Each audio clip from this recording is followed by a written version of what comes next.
Greetings, folks, and welcome to Channel Other Doc. I am Jim, your friendly Lacuna GM, and this, I use he, him pronouns, and welcome to the ninth development session, it's the ninth one, I think, of our Invisible Sun campaign, The Age of Paradox.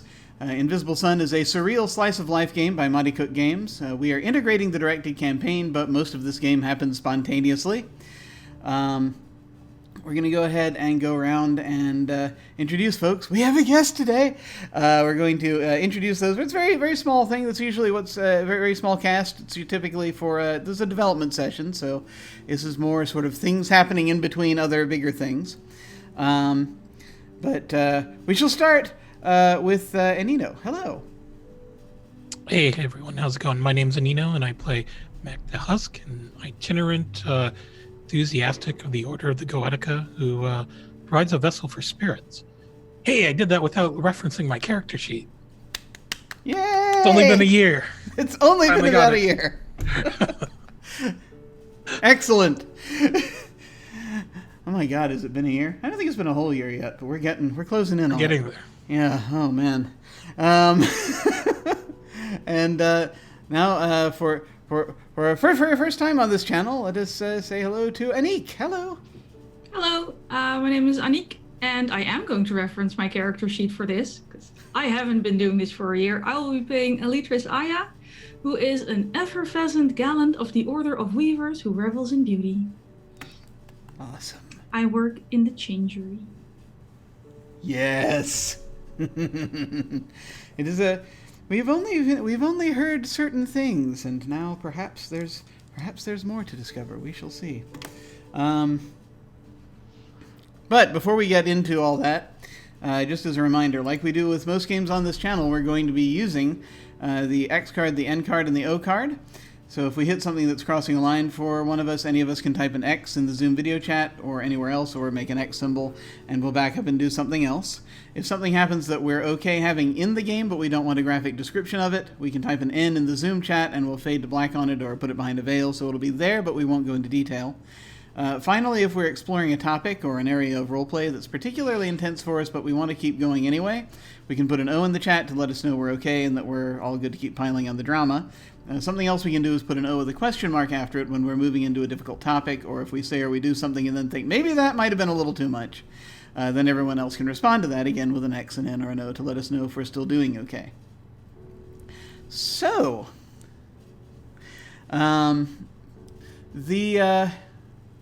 just so that I will remember, because there are things afoot.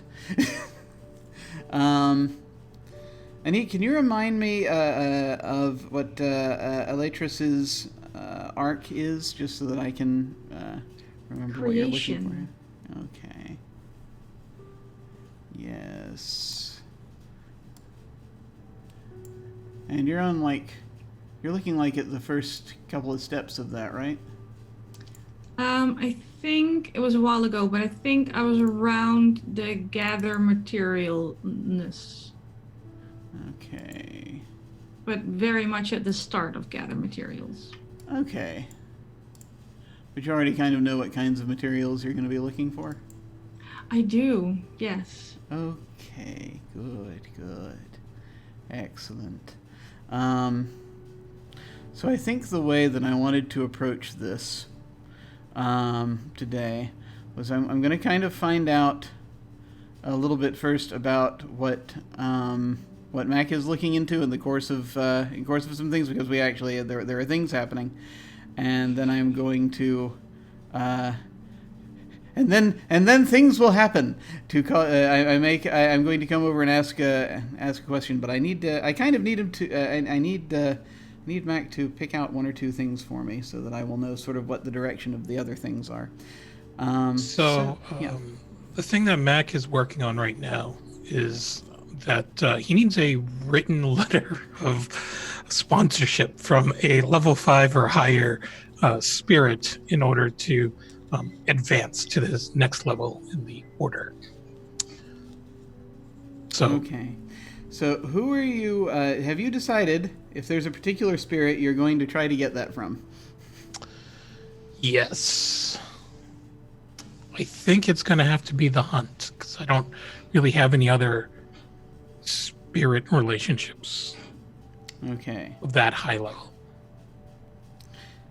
So, Plus, they like me. Maybe. That's good. Yeah, that's not bad. Okay, I'm now going to ask Anniek a question. So there is a okay. So if you can imagine, there are all manner of spirits that abound in the indigo. One such spirit is and it's actually kind of more of a. In some ways, this might be a kind of a thought form, but it's sort of the embodiment of the concept of hunting. So if you know the idea, sort of they're the sort of kind of Erlkönig type figures, or Hearn, basically the sort of antlered figure riding a horse type deal. So the hunt is like that. So she is a very powerful spirit. And my question is, why is she after you? I may have tried to source one of her creatures for parts. Okay. Someone wanted a nice set of antlers grafted onto their body in the changery. I'm not a great weaver yet, so I can't create them out of energy yet. So I thought I'd just grab a pair and put them on them. I didn't know who they belonged to at the time, in my defense. Excellent. So Okay. I haven't been outside a lot since. Have you? Let me just ask. Have you been to any of the other suns, or is this just a creature that you found in Indigo? Well, it was in Indigo. I mean, that's why I assumed it was fine. Okay, all right. Yeah, there was a little while ago. There was there's these festivals that keep happening over on the west end of the neighborhood. So it's probably around the festival grounds that you found the creature that you found. For some reason I keep wanting to say it was some kind of jackalope, but.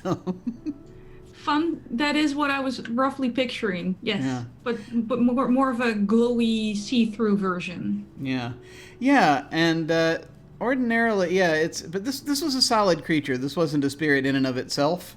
So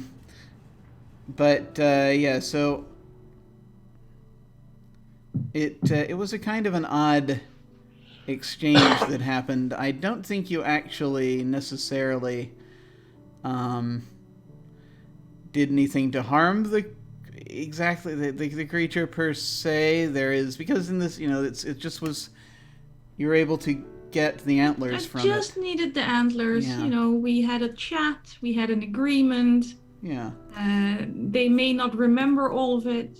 Yeah, but they basically, so it's probably still out there somewhere. But anyway, okay. Now that we've established those details, the rest will probably come tumbling afterward. Mac, how are you getting in touch with the hunt? Am I getting in touch with the hunt, or is she going to get in touch with me? Well, you need to ask for a letter, yes? Oh, that's true. So I guess he will do a summoning, and he will do it in a little area that he carved out next to the Jenga tower and designated as an official order Summoning of the zone. Goetic summoning zone out in the open, because he does not really care for zoning laws. I feel as though Karen's going to be talking to you soon.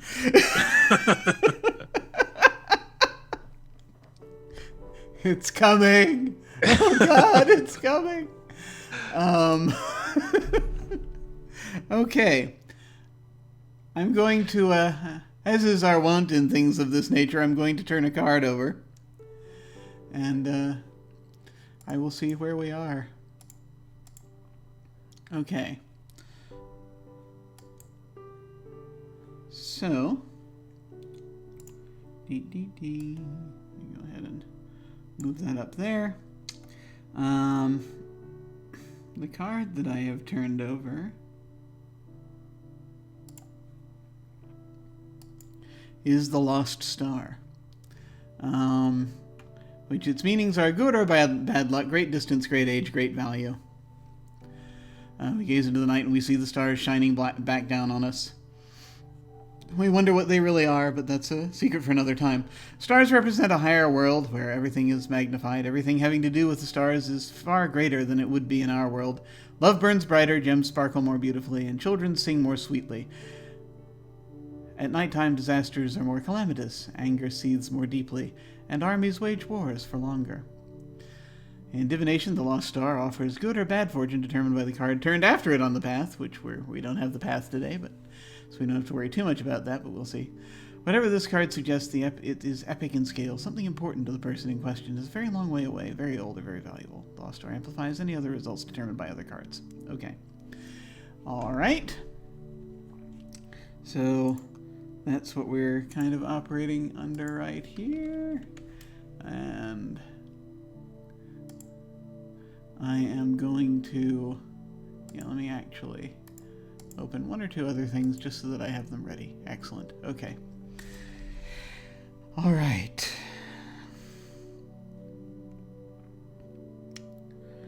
So,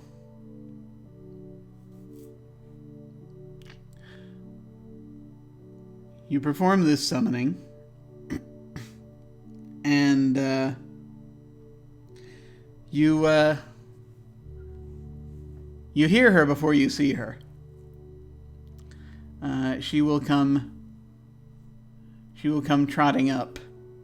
You hear the horse's hooves, and as you're doing this,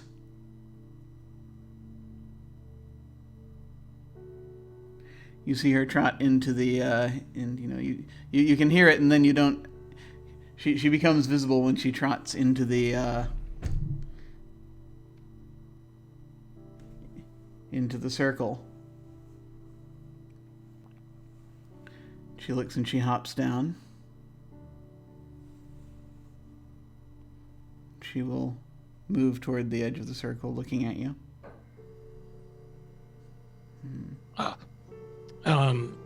Well met. Greetings, my liege. I have a boon to request. I seek advancement within the Order of the Goetica, and requires a written recommendation by a recognizable spirit, one that is influential in their own right, and was wondering if you would be willing to provide one.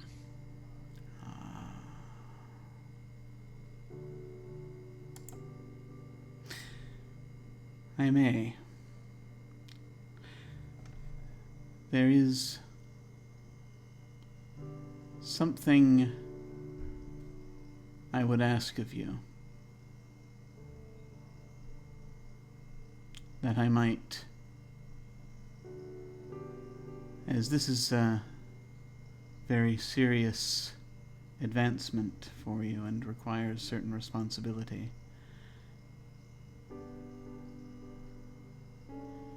I need you to bring me someone.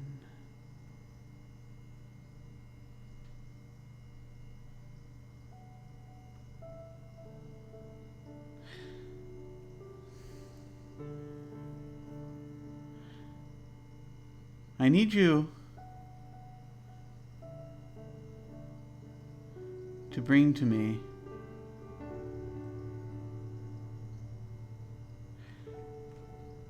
one known as Aletris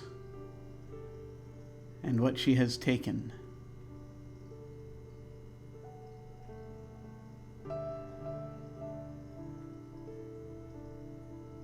Do you know where I can find this person? She's very near, I think.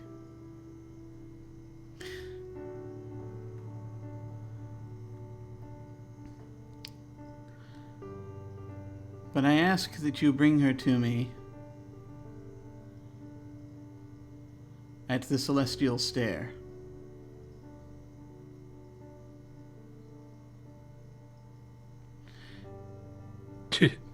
Do I know where that is? It sounds familiar. You think that's one of the half-worlds? That's off of the sort of the northeast end of town. Okay. And there actually is something that sounds slightly ominous in the back of your head. There's like something, it's like... that should mean something.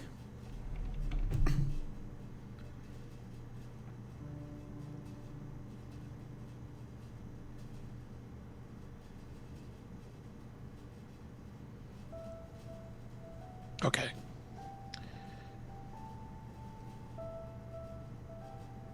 All right. That sounds like a fair request. Is any harm going to befall this person? That depends upon them.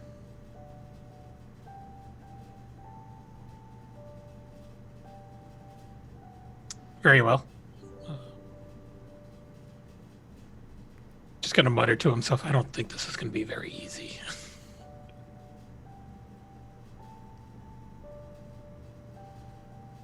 All right. Is there anything else? No. Do this, and once we have resolved the situation that they have brought upon themselves, you shall have my good grace.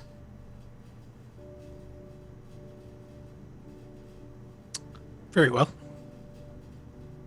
And I shall make your recommendation as you request.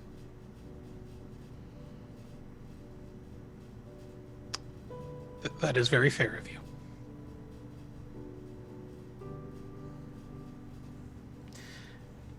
And she will nod, and then she will get back on her horse, and she will turn and sort of will buck up, and then she heads out. And so while the summoning circle is still up, yeah, somehow she just left. you just left. It's well, you know, the circle is only a suggestion. It wasn't really a. It was more of a beacon and not a containment. It's almost as though she didn't. She walked into it on purpose. Yeah. Yeah. So, so he's going to summon another spirit while he's at it. He's going to summon Sir Godfrey. Oh, okay. Yeah, you know Sir Godfrey Yes. pretty well, so this shouldn't be too difficult. Yeah, basically it just takes you a few more moments, and then you have standing before you in the circle, armored polar bear. Yeah. Who's there? Ah! What ho, my good fellow? I have a quest from the hunt that I need to fulfill, and none of my other associates in the Indigo are available. So I would just like some company. Very good. A quest, you say? Yes. What manner of quest are you on? We seek a person. And something that they might have taken from the hunt. A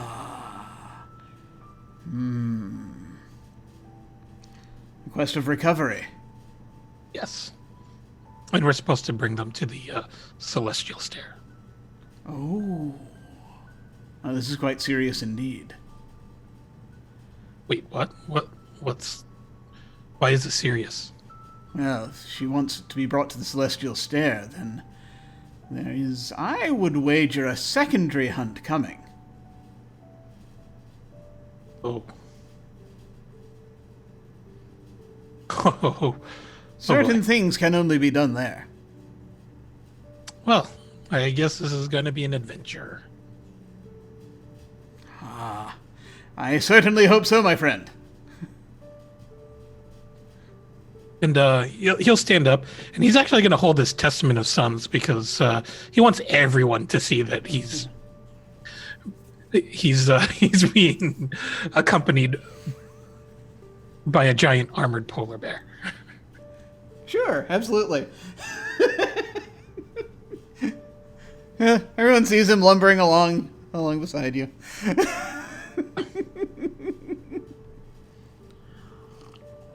And I guess in the meantime, he will actually call up Vor and see if Vor knows of this person and where to find them.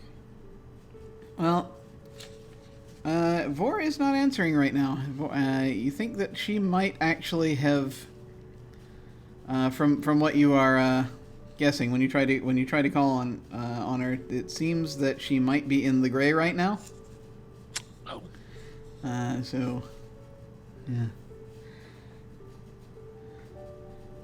So apparently she's just slipped back into it for a bit. Okay. He will cast a spell and he will send a psychic missive to who is someone that he knows who knows other people.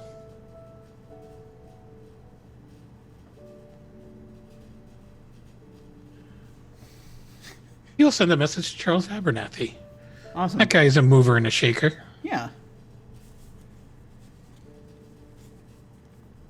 There are various messaging systems that we have. If it's a spell, then you could use the Noosphere if you want, or He's going to use a spell called Psychic Missive that he has. Mm-hmm. It just allows him to send a psychic message, and if he extends or uses an extra sorcery, he can allow the other person to send a reply back.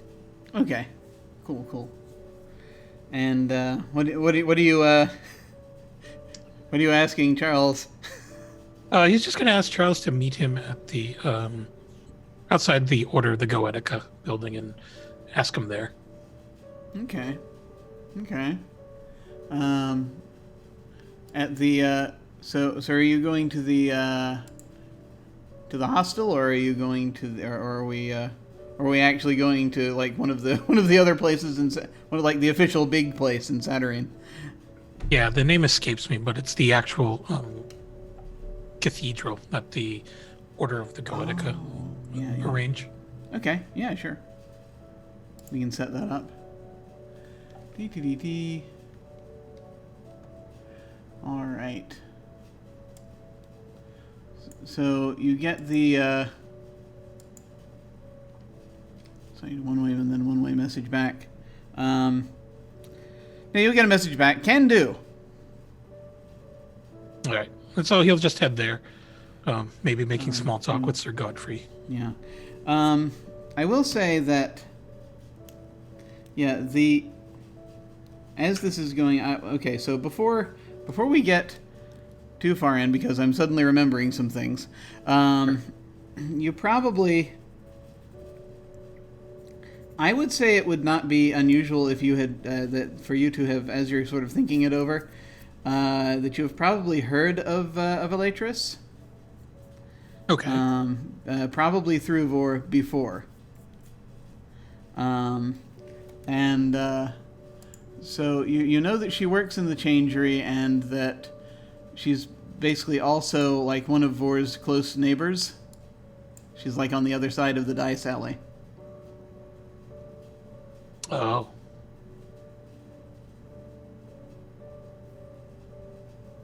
Okay. So she's not actually very far. So she actually is not very far away. The hunt was correct about that.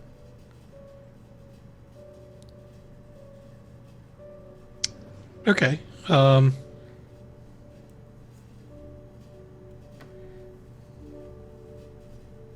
right, I guess he will probably try to swing by Vor's on the way to the Order and just scope out the other side of the alley.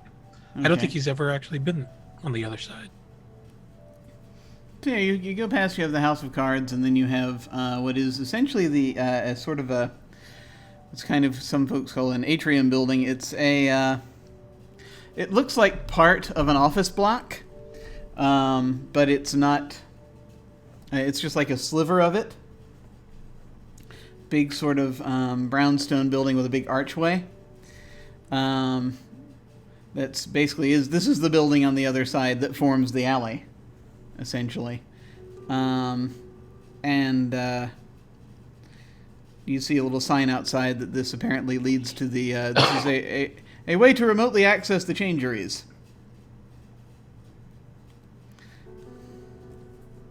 Oh.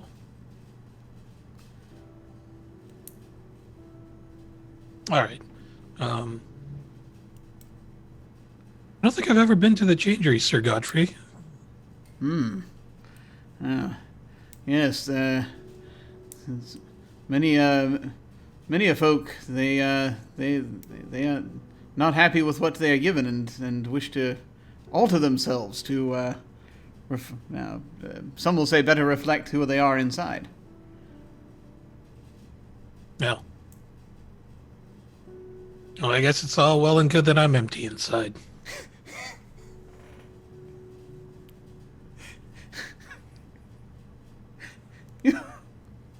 His name is literally Mac the Husk, That's so true. I mean, it's fair.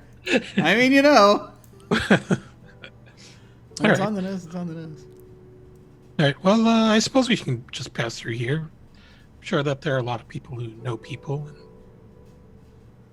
so yeah, he will go through and enter the changery. All right. So, I am imagining that there is a big sort of an kind of an outer office and waiting room type deal that sort of leads to the changery itself. Anniek, what do you think this looks like? This place? I think it looked like one of those too fancy spas where everything's like crystal. Everything is a reflective surface. You can see yourself from every angle. There's a front desk where you can sign in because you also have a consultation before you get changed.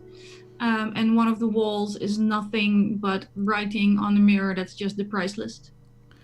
With in the middle, custom work always available.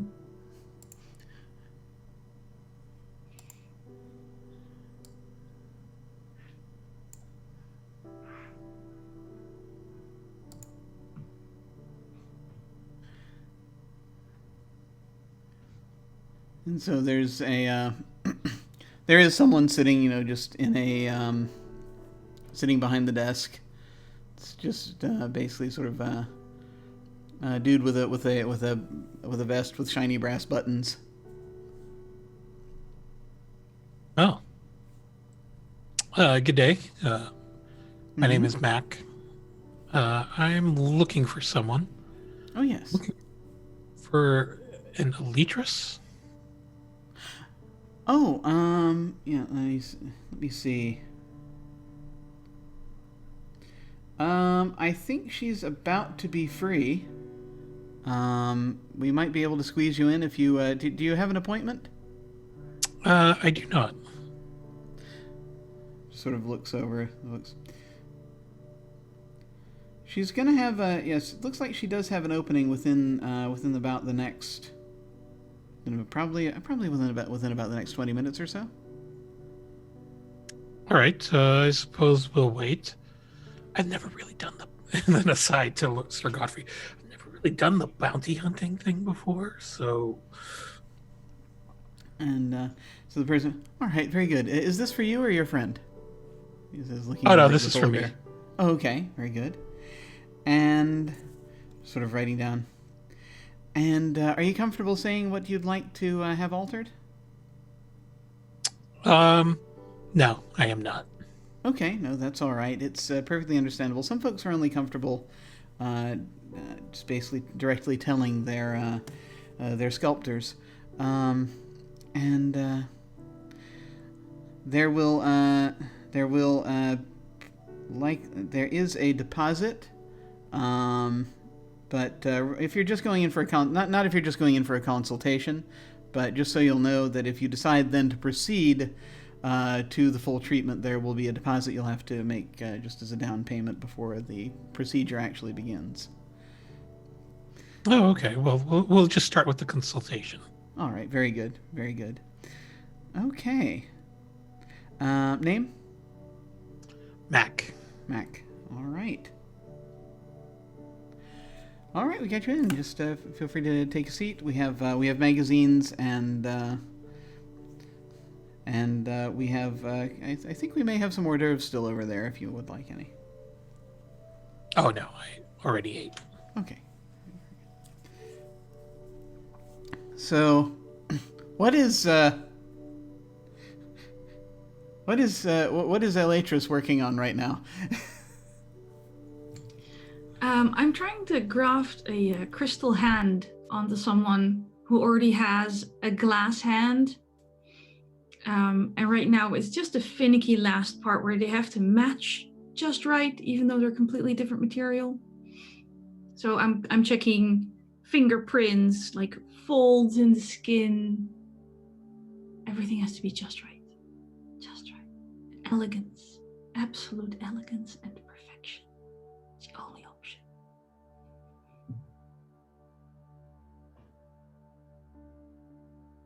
I can't hear you though. I'm going to draw a card here so that we can see how this is going. Excellent, excellent. Wonderful, darling, wonderful. And, oh, this is interesting. Oh, God. It's never good when they say that. I have drawn the untrustworthy mirror. I feel like that's the worst card to draw for this particular instance. At least I'm not working on myself. It's a mysteries card. Its meanings are illusion, false identity, failure. Can we trust the mirror? Shadow thinking would say yes, but wisdom gained in the actuality suggests otherwise. Yeah, mirrors are dangerous, by the way. Just as a setting thing, heads up. No, mirrors are absolutely vital to everything I do. I'm sure it'll be just fine. Everything will be absolutely just fine. How many mirrors do you have? I just have to know. In the changery or in my house? No, there's none in my house. They're just for work. Right. So where you're working, how many mirrors do you have? You know those ballet studios where you can see yourself at every turn? Roughly like that. In the waiting room, Mac is rereading his book, The Safe Handling of Mirrors. Yep. Not my thing. No. No reward without risk.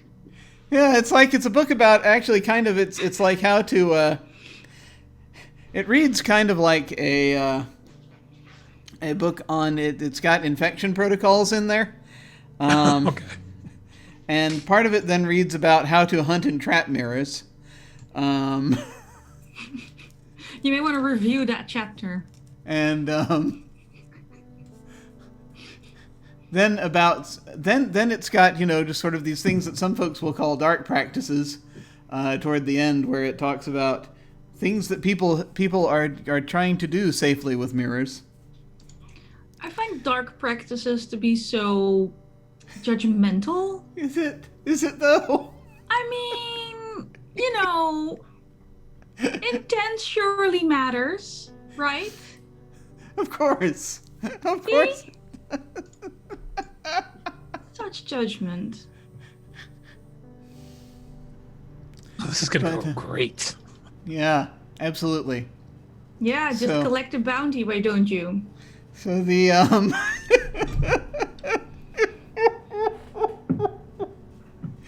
So I think that this person that is getting this hand, it's basically to match the other hand, right? Yes. Okay. So it's a crystal hand to try to match the glass hand. Yes. All right.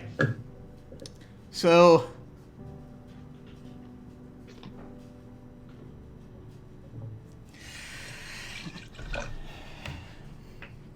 there's like you kind of finally you get the last bits of it in place, and you're sort of done, sort of magically sculpting it there in the way that you're. This is actually one of the. This is probably one of the first ones that typically what you do is you set it up, and then one of your an Elderbryn will come in and kind of just check things over and make any last sort of things that they have to do. We call them consultants. Yeah, they're well. I mean, it's their deal. Mm-hmm.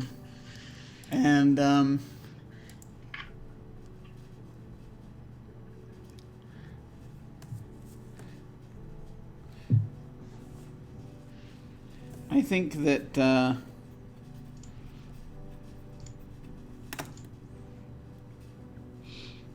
you finish this up.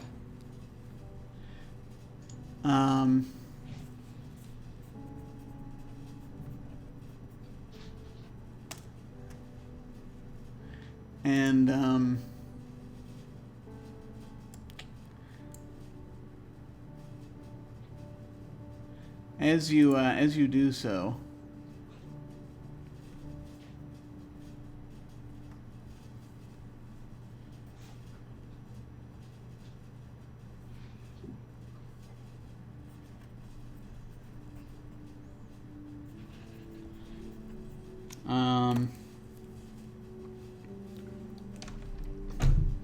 you see this sort of that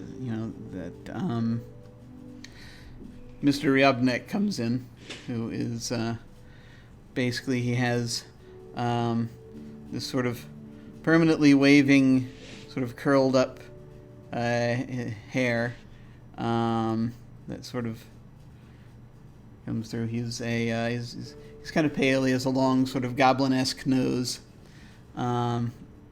This particular Elderbryn, he looks kind of human-esque.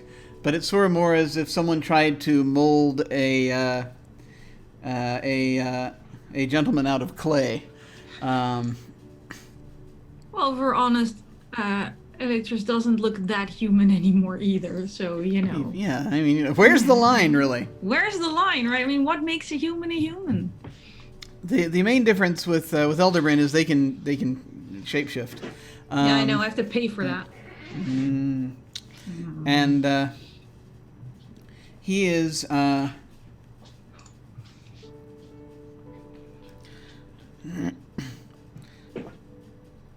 he's going to step around. He's got his glasses. He's looking down as he sort of steps through from sort of the portal to the main changeries, and he's sort of looking it up and down. This should looks very good. Should be fine. We've got. I'm afraid in a little bit I may need you over in the main office, as there is we've had a sudden strange rush on foreheads. I don't know exactly what's going on, but we might need you in a little bit. I shall let you know. I shall ring the blower should it be the case. But I it is looking as though there's rather a lot happening. Is that? He sort of looks at the hands for a second. It should be fine. He turns and he heads back through and he sort of claps the guy on the shoulder. Good day. It's his, and he'll touch one or two things sort of around where the hands sort of meet the arms.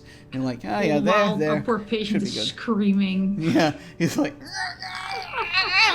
And Mac, you see this guy, basically who's sitting at the desk, who is now, he's also, this whole time he's kind of been doing this, you just sort of notice, but he's like listening to something in his ear, and he's typing with one hand on something, like some sort of shorthand.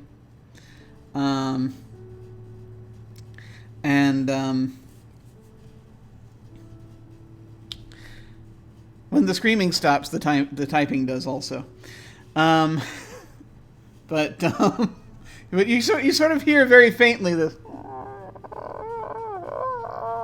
sort of coming from the next room. You're not sure what it is. Like being in the waiting room of a dentist, but a little worse. Just a little bit. So you finish up, and the customer gets up, and is basically, oh, thank you very much. Is basically the memory thing has already been put on them at this point, because that was part of Mr. Ryabnik did that just a second before he left, basically. Just set that to go, and so he puts on his hat. His hat is looking a little crooked on his head at this point, and you see him turn and just sort of heading out. As he does so, he passes by a couple of the mirrors. He just sort of looks himself up and down, and you see the version of him in the mirror just sort of watches and then follows him as he leaves the room.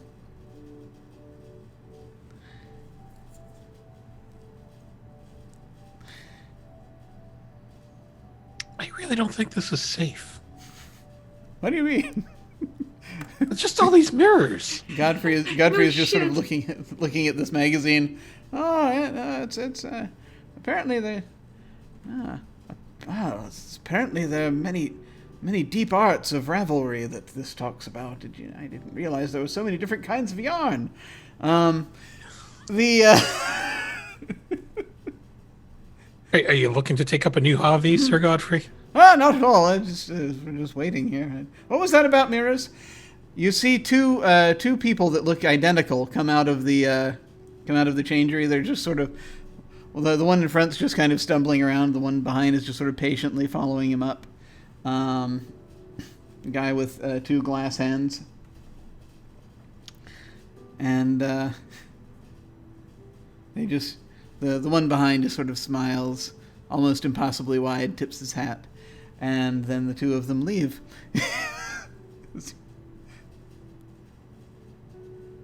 Strange. An odd feeling about that. I'm not sure what that meant. That's probably fine. I'm trying not to get into more trouble than I can handle at the moment. And so a little light comes on, and the guy behind the desk just sort of looks over. I guess Electrosaya will see you now. Oh, great. And he just sort of gestures to an open doorway that those two gentlemen just came out through. Okay, and he's going to nod over to Sir Godfrey and walk on through. Ah, very good. And so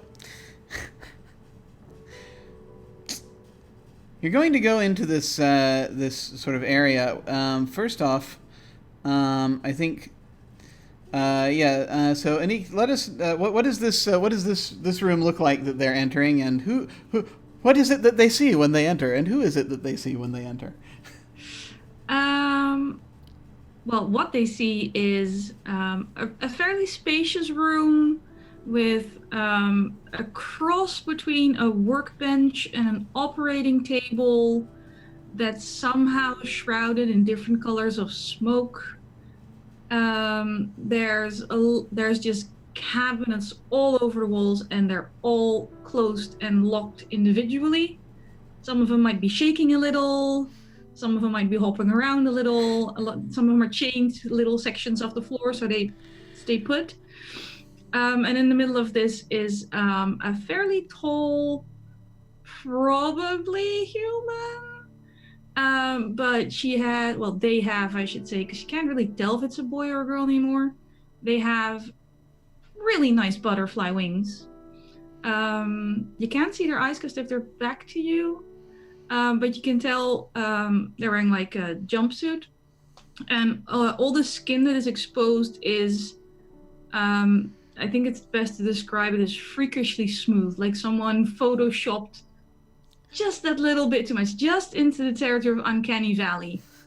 Like there's no pores, no hairs, all evenly lit. It's just smooth.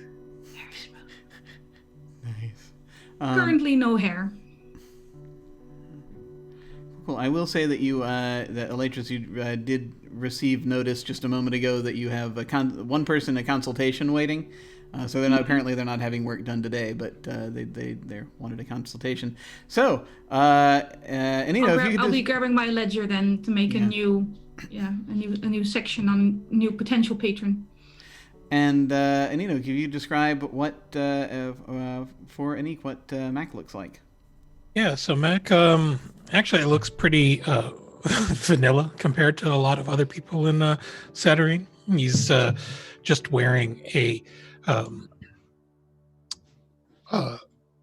motorcycle jacket with the sleeves rolled up and some beat up jeans, and you'll see a Bob Ross-esque like tattoo sleeve on his arm, and it's got a little cabin, and it's actually moving and showing the weather in a particular area of Saturnine. But he's of a moderate height, dark complexion, and all his hair is tied back into a bun. And he looks kind of alert. Someone who's seen a bit of conflict recently.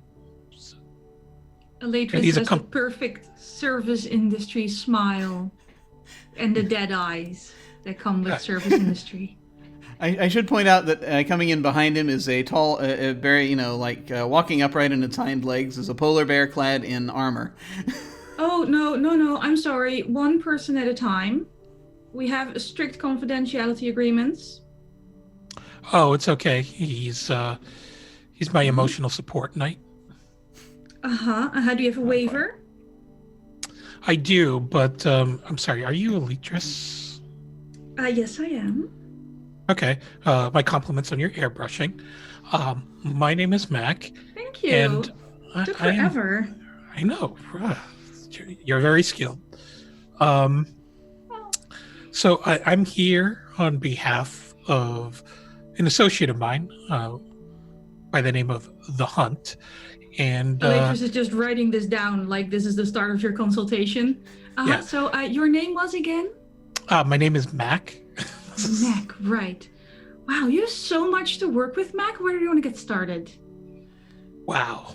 Something with the face, maybe, the torso gone, an extra hand. Do you want to graft your emotional support animal to you?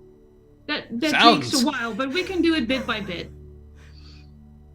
No, I'm here because The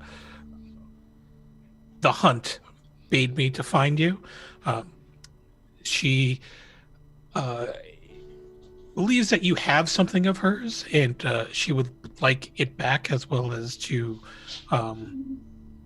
discuss your transgressions against her. Aha. Now that is a completely ridiculous notion, and I will shut the ledger. I'll go, please leave my office. Well, you see, I really think you should hear me out, because I have nothing that could potentially belong to them.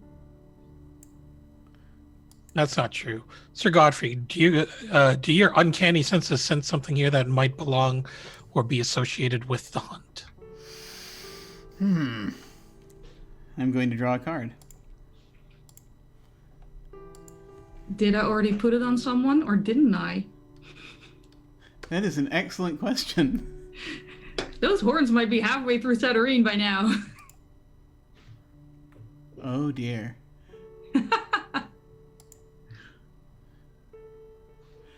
Do you feel as though you've already grafted the horns to somebody? I think I actually collected horns because someone wanted horns grafted on them. I don't keep a lot of parts. I usually do special orders. I think maybe you haven't actually done it yet. No. There's someone waiting for them though. Yeah. They're just they're on the schedule. It's just the appointment isn't for a few days at least.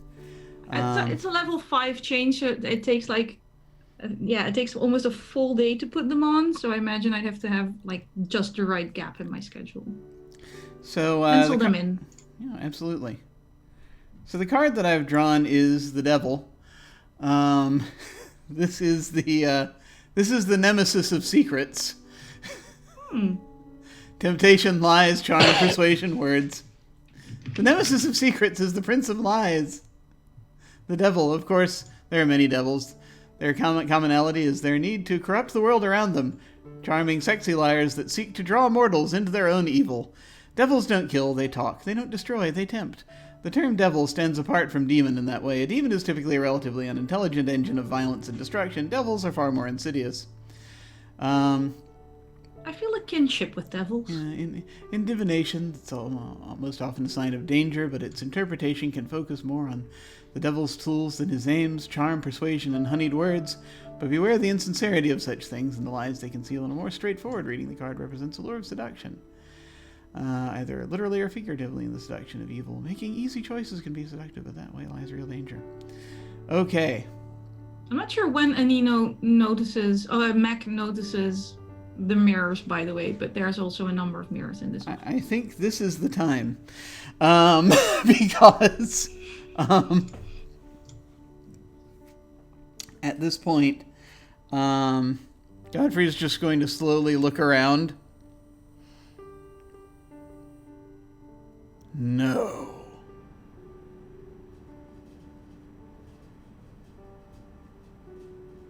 He just sort of is looking across at the different mirrors. The cad. Oh, man. It's here, but the problem is that it's everywhere.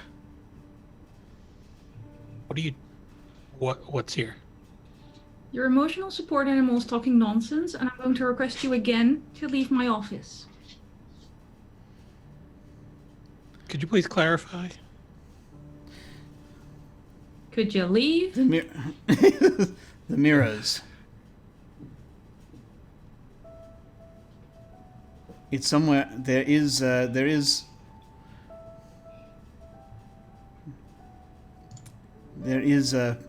piece of someone's essence trapped here. And the mirrors are confounding their precise location. Do you have an idea of what this essence might be? And so he had sort of closed his eyes and he opens them again. There. And he nods. He nods slowly. I think these belong to Tracker. Who's Tracker? A little fellow. Very, runs about seeking things out. We've not seen him for a while. Well, that's not good. What's he look like?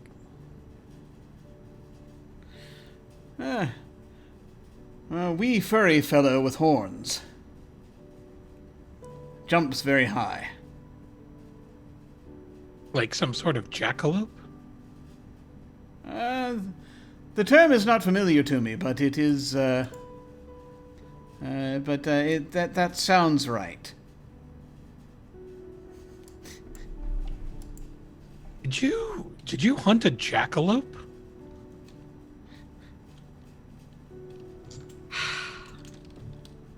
Darling, I don't hunt.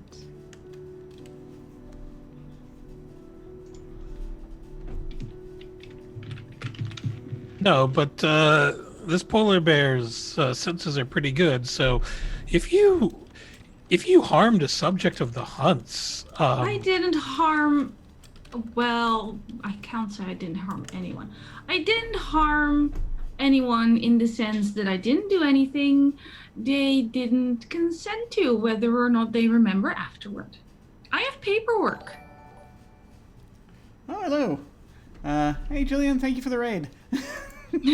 Yay. There is, Mac, you can hear some sort of disturbance coming from a sort of a portal that is, very nearby. There's sort of a doorway, but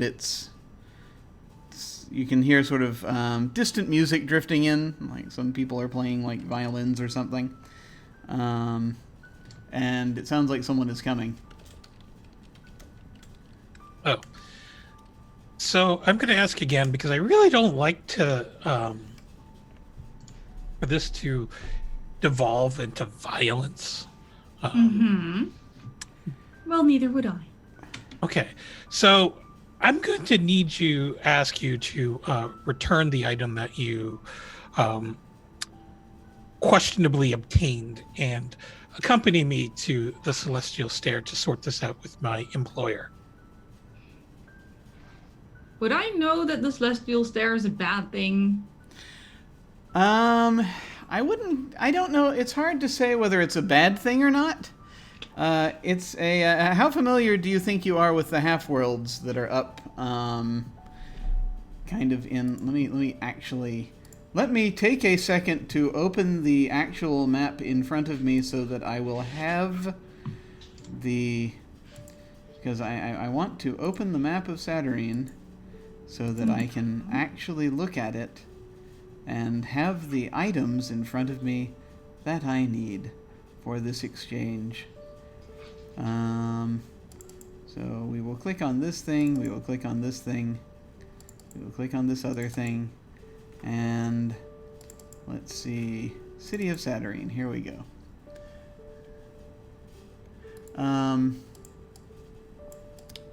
It's out, so it's out sort of by the Fade, or the reinvention, I should say, off of the reinvention, the northeastern corner of Saturnine. You have these islands that sort of are drifting in space, and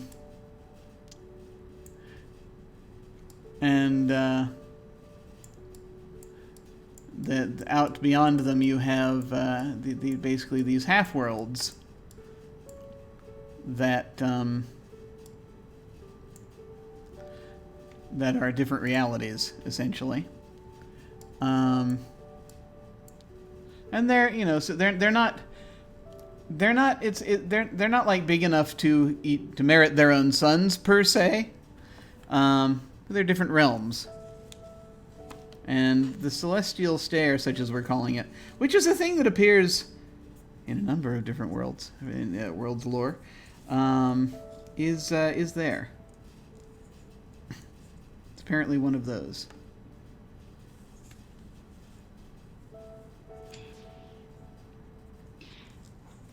I have this feeling, Mac, right? Yes. That it might not be in my best interest to go with you. But if your emotional support animal can find it, he can take the item. No, my manager was pretty clear that they would like to speak with you. And my manager was very clear that I have a number of foreheads to do today. Well, I'm pretty sure that I can take care of your manager for you, whereas my manager might end up leading a giant fox hunt against you, so to speak. I have to say, that sounds more than vaguely threatening. I will say at this point, I don't appreciate being threatened. Coming through the portal are two large gentlemen. You don't actually see any heads. They're all shoulder, basically. All shoulders, biceps, and arms in these big cloaks. I did the one on the left. And in between them is Mr. Ryabnek. Again, a sort of a short fellow who looks like he's made out of clay. And he's got a pair of spectacles and very, very curling, moving hair. This Mac you think is an Elderbryn. And he steps through and just sort of is looking around. Hey, what's going on, Elatris? Is something happening? Yes, this gentleman and his smelly sport animal came in pretending to seek a consultation, and now they're threatening me. I didn't say I was threatening you. I'm trying to resolve this peacefully before my associate takes more drastic measures. But I've offered Sir a Knight. compromise, and they'll hear none of it. I'm going to draw Sir another Godfrey. card. Go ahead. No. Draw your card. Yeah. All right. So the card that I have I'm just threatening a former beauty queen.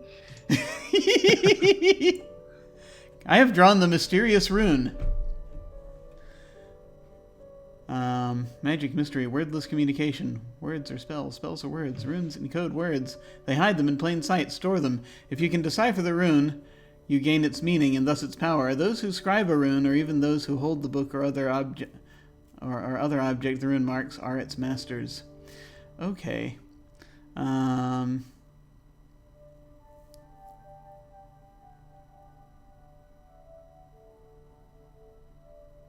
Interesting. Okay.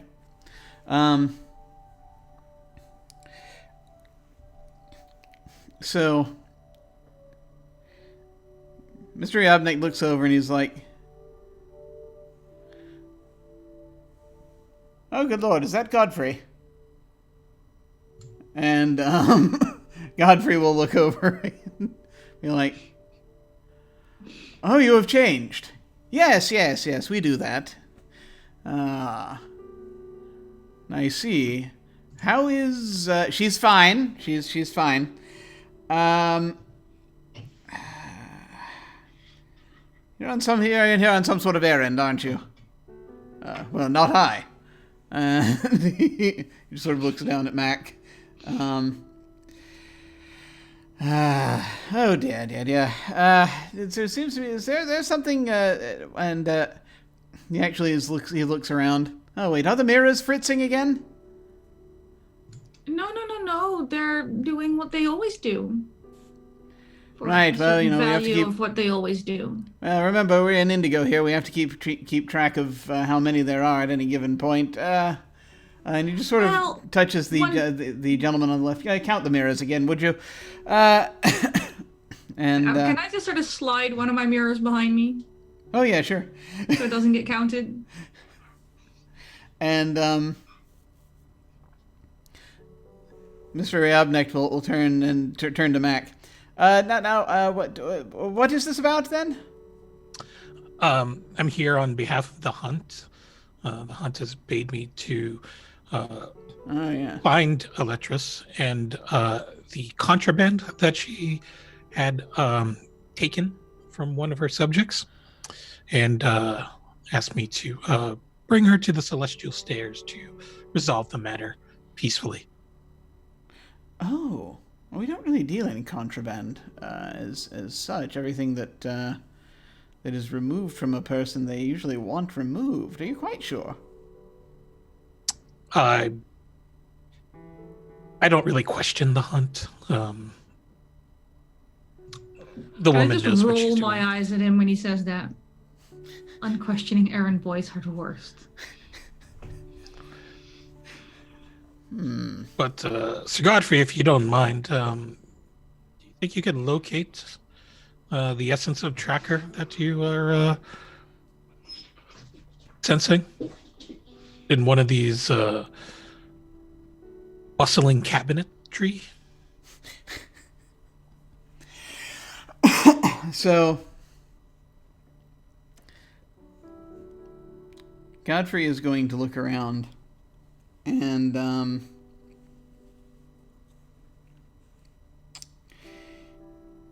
I think that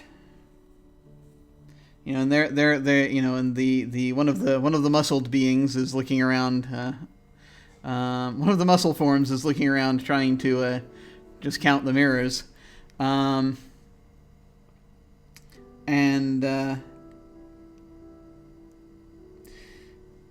I think that so is there Eletris, is there a special place that is sort of very particularly like magically binding of things or parts or things, places where you store and preserve things, pieces of people and what have you? Yeah, there's the regular cabinets, and then there's the ones that are on certain markings on the floor that have little chains around them that aren't like physical chains, those would be the more interesting parts. Okay. Also the ones that can have a mind of their own, or the ones that are a little incorporeal. The bits that we've removed from people that wanted like their head no longer connected to the torso will have a neck in a jar. Yeah. Okay. Those are basically over on the right.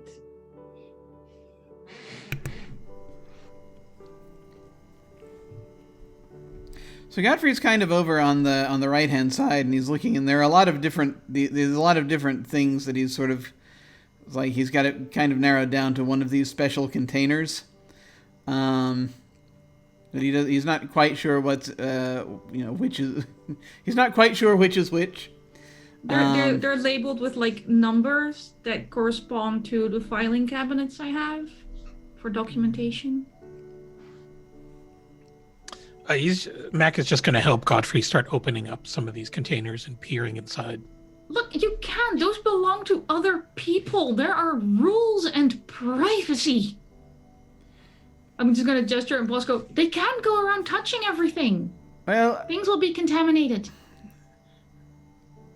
And he just sort of he's kind of nodding, and he says, "Can you describe what it is you're looking for?" Sir Godfrey mentions that he sensed the essence of Tracker, which I believe is one of the hunt's subjects, and he is a jackalope. Jackalope? What's a jackalope? I have no idea. He's being purposely vague and upsetting to cause the maximum amount of chaos and upset. Jackalope is a rabbit with antlers.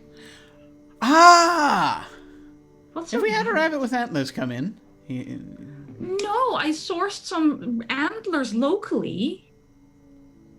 Oh, yes. Could it be them? Certainly not. A jackalope isn't see-through. I thought you said you didn't know what a jackalope was. Did I? Yes, just a moment ago. Huh. Yes, just a moment ago. Are you feeling quite all right? No, I'm feeling very faint. I'm sorry. It's just so upsetting. You know how I do under stress. Oh, well, no, it's quite all right. I've never been treated quite this rudely. Perhaps I should just go home. You know, perhaps you should take the afternoon off. As I think I'd we've got the. I'd be happy to help you with the forehead. Well, I think we actually have the foreheads on lockdown. But if you could, if you just in case, if you could produce the horns in question, just so that we might examine them. Very well. I'll go over to one of the jars. They're not holding, and open up a very small cabinet. And somehow, out of a cabinet this big, I pull a set of horns this large. And they're all nice and white, sparkly, see-through, glowy, starry. I'm just gonna look. These don't belong on a rabbit. And at this point, Godfrey just sort of is nodding. Those are trackers. He gave them to me. I asked him what he wanted for them. We struck an accord. Oh, what did you I don't hunt things. I make deals. And what was the nature of this deal? Again, you're a very invasive person. Has anyone ever told you that? Well, yes, but well, I'm telling you again. It's kind of my brand. Have you considered changing the outside to reflect that part of you? Apparently, I have an open slot coming up. We can work with this. Well, I mean, that's assuming that the hunt doesn't punish you for making a deal. Making an unfair deal, because I don't think she would have sent me here if there was an issue about consent. Oh, you're assuming the hunt is fair. Well, interesting. She's the hunt. I mean, the hunt is the hunt. Yes. Again, assuming that they care about fairness. well, it's force of nature, survival of the fittest, that sort of thing. Anyway, look, I'm just doing my job here. As am I. So if we're going to use that excuse, we're on equal footing. Fantastic. So, if we could just get this straightened away before the hunt sends someone less amenable to a peaceful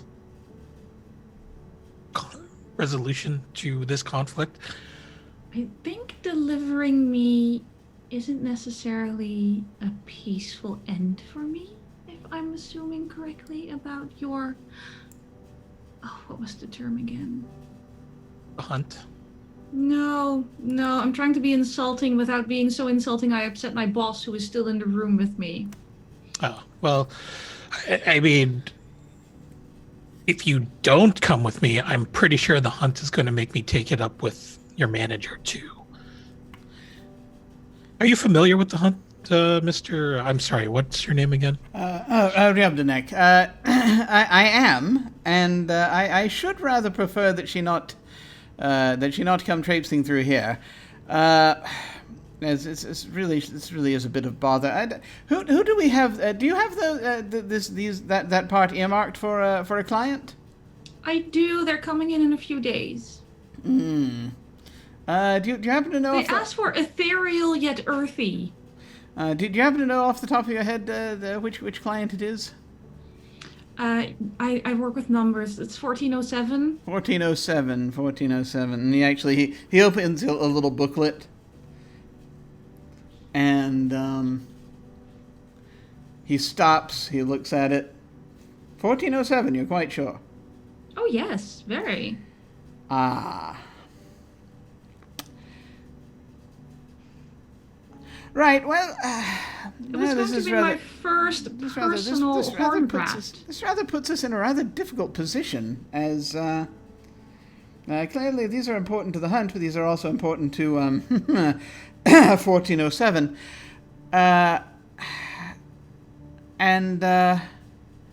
So this will not do. This will not do at all. We need to be. We certainly. If this is a sir, and it sort of will turn and actually look at first he'll look at Godfrey. Actually he's looking more at Godfrey, and he looks down at Mac. I don't suppose we could get some sort of affidavit that I mean, I'm perfectly fine to lend these out, he says, gesturing at the horns, provided we're able to get some sort of affidavit from the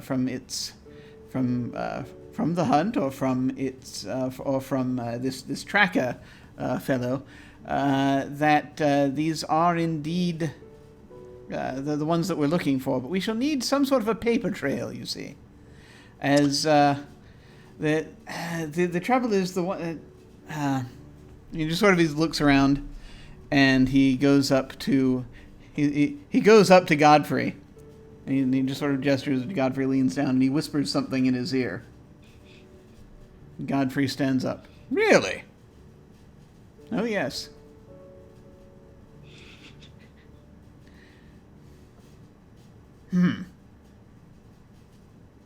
Just a paper of some kind with just. For Tracker to sign, just stating that it's that it belongs unto him. Yes. Didn't you say that Tracker was missing? Yes. Yes, indeed. Well, either that or one of his superiors. It should be fine. Someone from your group should be good. It's just we need it. We need the paper trail for you know who. He says, just sort of 1407. 1407. He says to Godfrey, and Godfrey's like, I suppose something of the nature might be doable. We're not. We as an organization are rather not into such things, such simple base things as paper records, but I'm sure that if we, I'm sorry to interrupt, because we are on a time schedule here. Oh, are we I'm now? sure that if we all go to the Celestial Stairs and meet with the Hunt, I'm sure that we'd be able to procure a replacement, a suitable, adequate replacement to these antlers for your needs, and you know, go on our separate businesses. And at this You're point, very optimistic for someone who looks so grumpy. Yes, I get that a lot. Ryubnik is like, Again, we can work with this. is like, well, very good, but if he just sort of looks over at Elatris, would you mind taking care of this? I've got foreheads to deal with. I'm happy to do the foreheads instead. Oh no, it's quite all right, my dear. I shall need to be there for the end process in any case. Just, if it wouldn't be too much trouble, just see what she wants, and then we can get back to as many, and you can get back to come back if you like, and touch as many foreheads as you desire. I will hold you to that. Oh, I believe we'll have them in adequate supply. He turns and he turns. He pulls his men back. He says, "Right, well then, that's sorted. Good Are seeing they you." still counting mirrors? Yeah, they're done. They're giving him a count, and he's like, "Yes, that sounds about right." He just sort of is looking around. Well, we need to be vigilant about this. But very good. I have a waiver for every mirror in here. Well, good. I'm quite certain you do. And he's looking at his watch. Damn, the foreheads. He turns. Well, I must dash. Nice to see you again, Godfrey. We still on for 2 weeks from now? Ah, yes, indeed. Ah, very good. I shall see you then. And he turns, and he and his two thugs go back with him into the changeries. Very well. Mac is trying not to look smug right now. You're failing miserably. Just let me have like 6 hours so I can make hair and be presentable. Maybe 7 so I can do eyes as well. Just wait in the lobby. I'll be right out. Just take the horns already. I don't need to see them anymore. It's drama. Just drama. What a day. I'll face one of my mirrors and start crafting hair. Yeah, so Mac is going to use one of the antlers and break the mirror that she's looking into. Oh my god! I need this so bad. Well, at least the count's down to what it needs to be now. Yeah, not for long. I feel like I should draw another card now. How could you? How could you? How could you? How could you? I need all of those mirrors. All of them. Oh. This is fascinating. I drew the lucky coin. So, good fortune, wealth, freedom, unexpected luck, unrest, unstructured. The opposite of a broken mirror. Maybe it's my good luck. At last. We put a lot of value in objects. We place a lot of importance in their presence in our lives. So the good news is that nothing escapes when you break the mirror. Why would anything escape? I have waivers for all of these mirrors. Sure, absolutely. We've taken some precautions. Ish. On most of them. When Mac, when you break that mirror, that actually turns out to be the kind of a sort of a keystone, as it were, or rather, that's the wrong word. The word I'm looking for is vector, because so I would say that about a good third of the mirrors in the room then vanish. No. And the ones that are left are the ones that you actually are supposed to have here. Where's the X card when I need it now? Oh, Not my mirrors! They're like, oh, that was really lucky, Sir Godfrey. I didn't expect that to happen. Godfrey nods slowly, just sort of looking. You gotta be careful about mirrors. They multiply on you. It's true. They do. I'm sure that given time, like say 6 or 7 hours, the mirrors will all replicate and you'll be back to a full room. And in the meantime, we can go about our business. And the sooner we get that done, the sooner you don't have to deal with me anymore. Oh, I will deal with you. I will fold my butterfly wings around me like a cape and precede him out of my office. Okay. All right. Well, interesting. He just scratches his head and heads on out. I'll look next to Sir Godfrey. Have you known Mac for long? Where does he usually stay? Where would you say his house is? Does he have good security? He's just taken. He's just taken stewardship of the reassembling tower. He sort of gestures as you're leaving.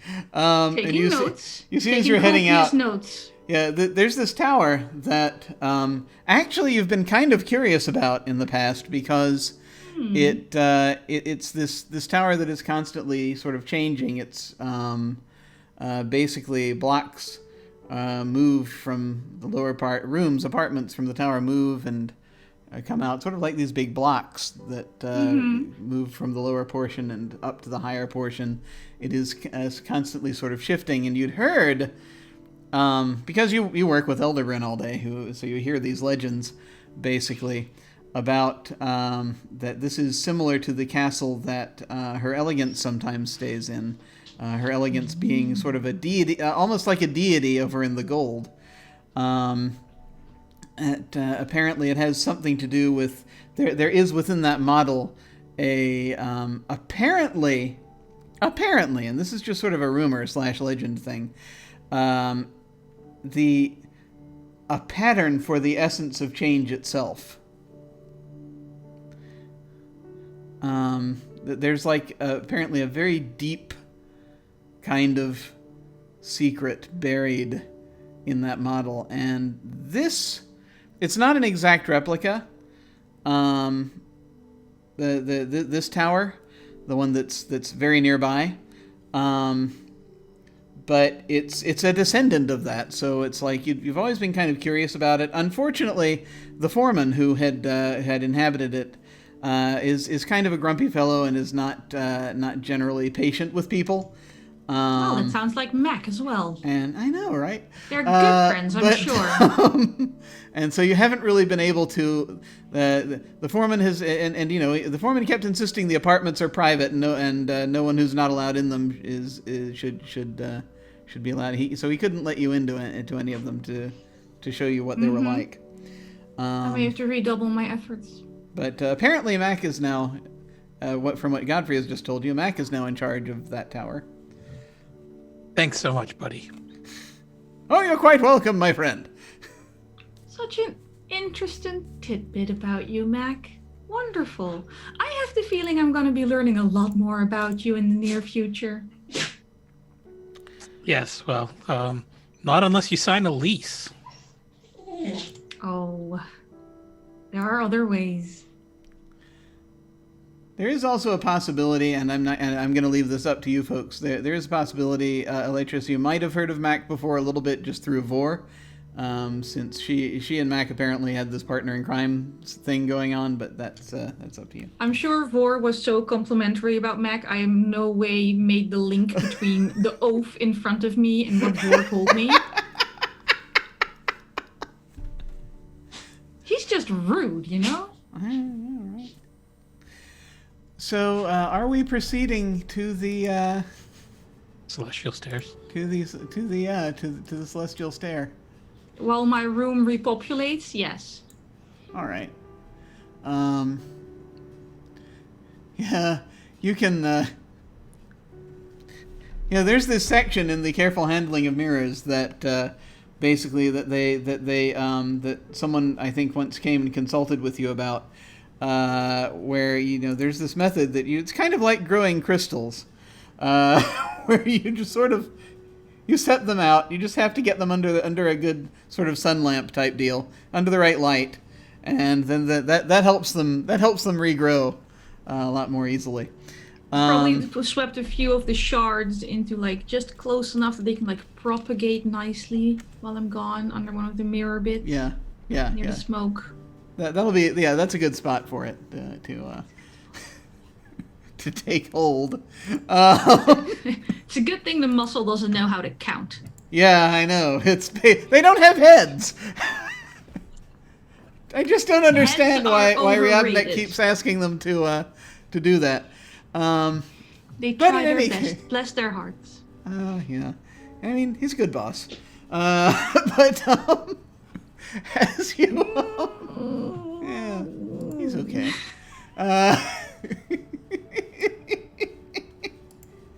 He's very understanding-ish. But in any case, as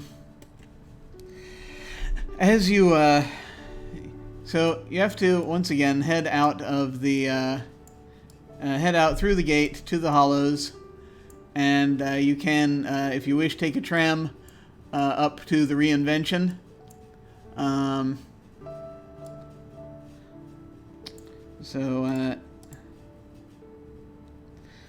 Okay.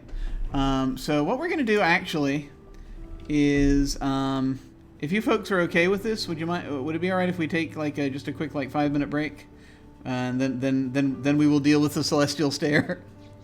Great. Let me mentally prepare to lose a one-shot character. Yeah, it shouldn't be too horribly long. It shouldn't take too horribly long once we're back. But I think that would be good if we can do that since we're getting to 4. All right, we'll be back in just a few minutes. See you shortly. Okay.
we have returned. And we are heading you basically, so you kind of need to catch the tram from the Hollows up past Quiet Lake through the Marquee Quarter.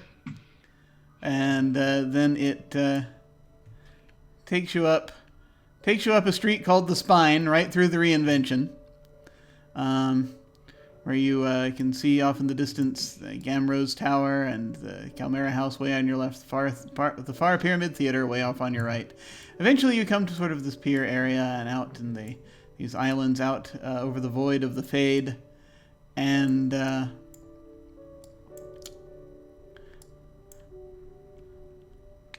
there are various means to get out there to these different half-worlds. I am going to draw a card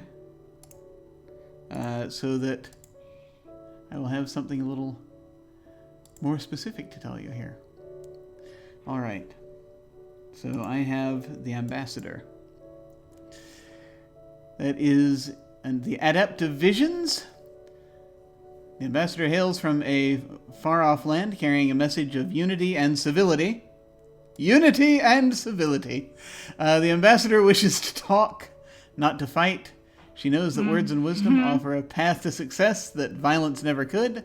Her words are careful and measured, never rash or ill-considered. If only there were more such individuals to make the world a better place. And let's see. For some, it's a blessing, indicating calm heads and reason, intellect to spirit around conversations greater than conflict. Those who already plan a more direct confrontational violent approach can be a thorn in their side. Okay. All right. So.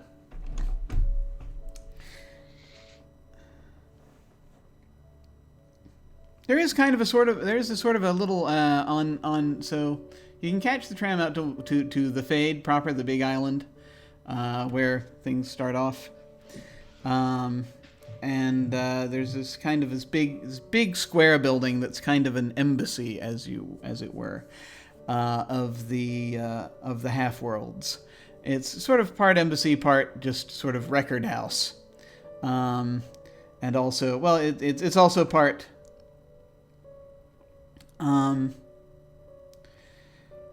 What is the term that we're looking for? Kind of dirigible station. As you have these different, they're not big airships, they're little airships that will take people to the different half worlds. And so there's a little bit of a process where you have to kind of go in. It's kind of a little bit like going through customs, where you kind of go in and they ask what half world you want to go to, and what the purpose. And so so you see there's someone wearing a green vest, basically kind of at a podium as you come through the line, and the question is which half world are you headed to? The Celestial Stairs, please. Celestial Stair. Oh, okay. How many in your party? Including spirits? Yes, please. 4. 4? All right, very good. I was going to ask if Sagan was with you or not, but... Yeah, he's actually going to summon Sagan right now because he doesn't really feel safe with his current partnership. Yeah. I feel was it a quiet tram ride here, or did you talk about anything? It was. I've been talking to the polar bear. Oh yeah. Godfrey's always pleased to chat. I think I asked a lot of questions that were side roads into finding more about Mac. Godfrey's only known him for about maybe a few months now. I'd say a couple months. That's a few months more than I do. But I need to know everything. He mostly just they apparently fought a rogue dresser together and also a bed. Oh, so he pisses off people and furniture. Apparently the furniture... Well, the furniture had come to life, and was apparently... As it does. They were concerned it was going to attack innocents, and so they thrashed it. So they attacked first, is what you're saying. Well, it grew spiders, and you actually realize that he's talking about spidering after a moment, where sometimes if an effect will go off, that they'll grow legs. I thought he just meant actual furniture.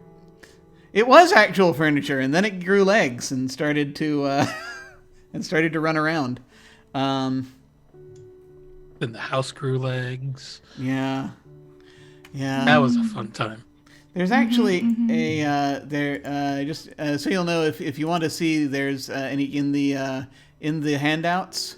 It's under the old handouts folder. You should see there's a thing that says spidering there if you want to see an example of that. I did read about it, but okay, yeah, cool. I just, the thing with Lathrith is he doesn't necessarily consider these things to be bad things.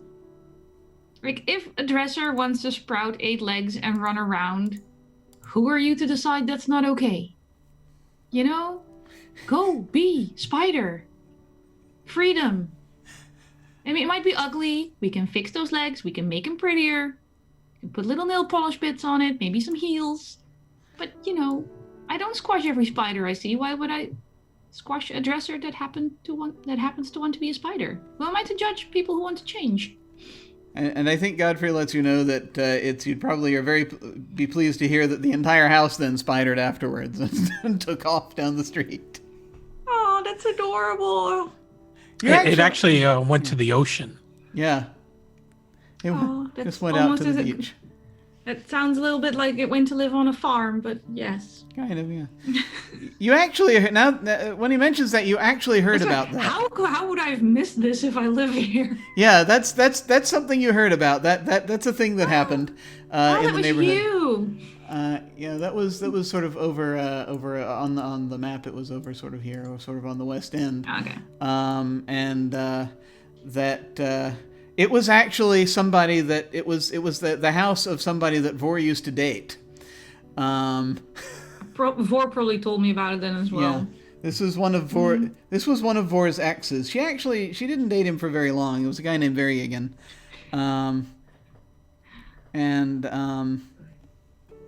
I don't know whether you met him or not, but he was in this sort of cult group called the Numa, that liked to study the mysteries of the soul. But I work a lot. I don't meet people date. I like my social circle fairly small and manageable. It's fair.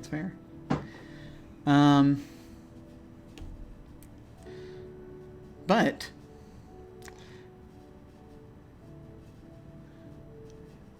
so the person at the desk asks you these questions, and then they send you. They'll basically ask, "What is your purpose What is your purpose in your visit to the Celestial Stair?" We're meeting the hunt. Ah, okay, business. Good. Okay, good. And how long do you plan to stay in the Celestial Stair? I don't know. It really depends on the hunt. Okay, all right. If you could you get her to just to stamp this for us when you go in? Just if you stay longer than 2 weeks, just that way when you come back, they won't give you any trouble when you're coming through. Okay, will do. Much appreciated.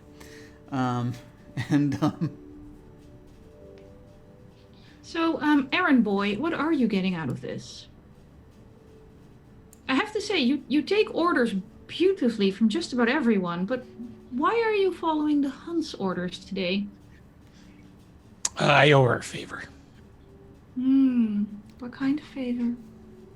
Because you've already proven you've no concept of privacy or silence. So, do tell, spill, share. It's a bond, you know?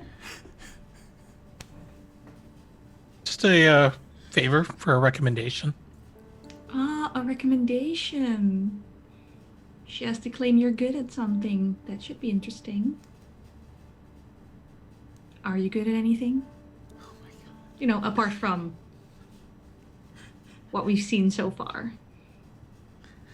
I don't know, Godfrey. Do you think I'm skilled at anything? Oh, quite, absolutely. You're quite a good prowess in battle, and Oh, that's where it ends. I also find it fascinating how you immediately seek external validation. How is your sense of self-worth? he's got an excellent summoning voice. Thanks so much. Writing it down.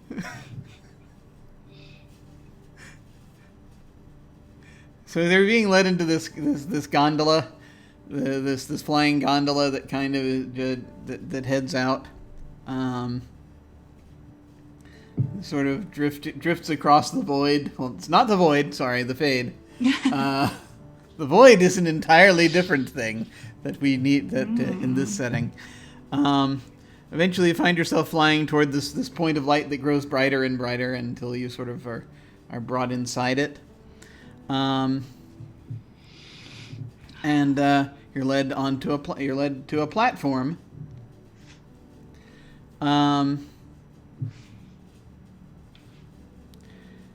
Where you can look out and you're seeing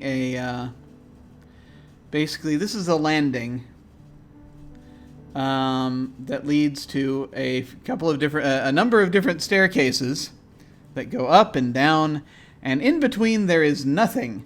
You see stars swirling about all around you.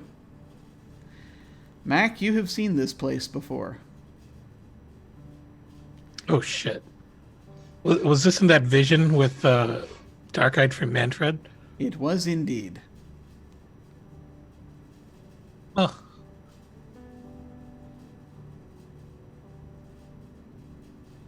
He's just gonna look around cautiously, and then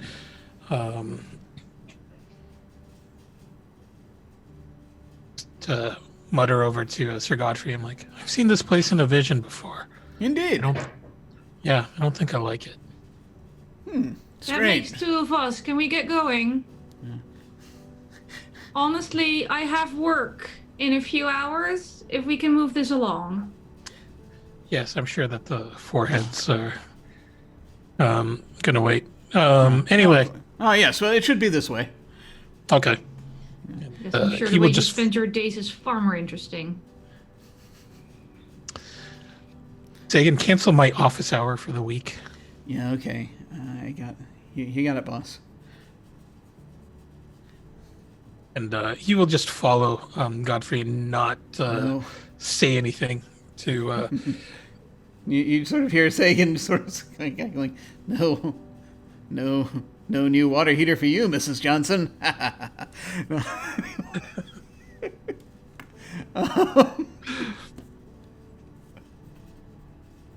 But you're led. There is kind of a sense of if someone's like grabbed Relativity by M.C. Escher and just took the stairs and threw it down. This is basically like several hundreds of that linked all together throughout this star-filled darkness. I mean, I quite like what they've done with the place. Wow, that's like the first positive thing that you've said this entire time I've met you. I think that's because you bring out the worst in people. I'm generally quite lovely. Of course, the first few words out of your mouth were incredibly adversarial, so I can only respond in kind. Yeah. Many people do that. Petty. So many judgments. Yeah, I also think that now that I'm thinking about it, is that you're starting to, Elatris, that you're probably, since the incident at the house was described, that you're probably piecing together which Mac this actually is, because of this could be the same Mac that Vor has talked about occasionally, just because she was also at the house and all that. You know. I'm getting a little bit more disappointed in Vor. But it can be resolved, I feel. He can be worked on. Well, They can be worked on. Everyone can be worked on. Yeah, I mean, from what she said, it's sometimes it's like they get these betting pools going, right? Typically, but at any rate, I guess I just don't like being fetched. Well, you can, take that up with the hunt. Speaking of which, you sort of look ahead and you see that that you're heading down toward this grassy field that is there again, hovering on this sort of flat another big flat landing, and you see her basically. You see her there standing by her horse. Just by herself? She didn't bring a retinue? No, she did not. Oh, damn. Not as impressive as... That's okay. Not impressive. She's gorgeous. Just look at her. No, she's very tall. She's something like 7 or 8 feet tall. Big horns. Oh, she only needs minor eyes. touches.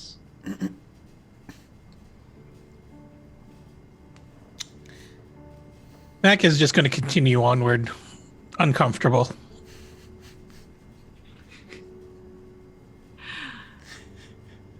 I'm just looking at the hunt. With just tiniest bit of work, she could be perfect. I'm going to draw one more card here.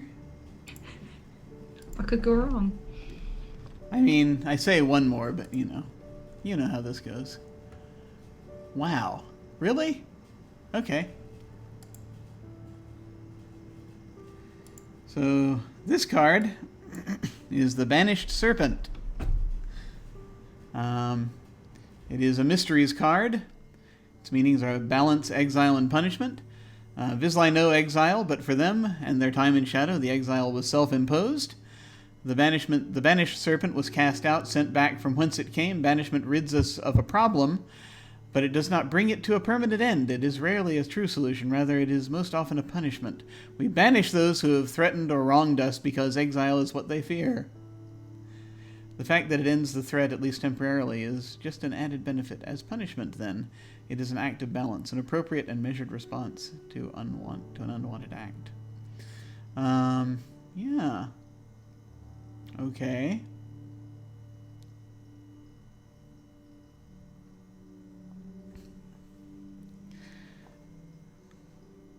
So,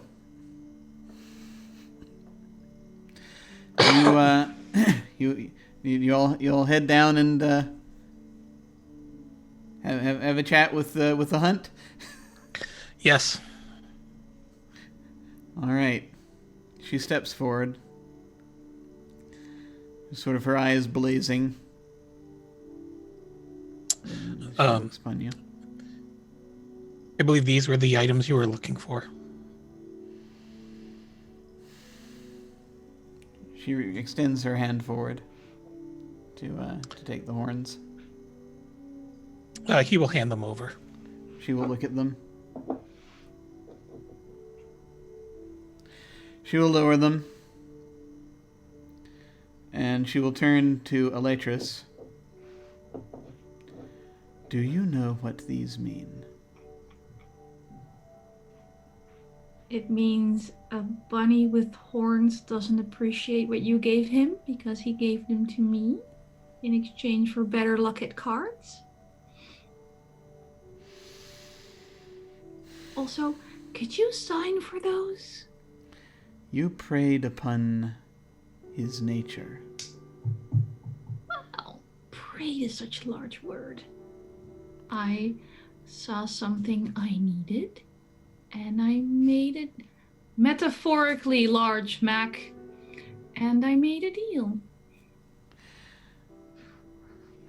You think of the term prey as an exaggeration, but it was indeed what you made of him. I can, if you wish, show you the true meaning of that word.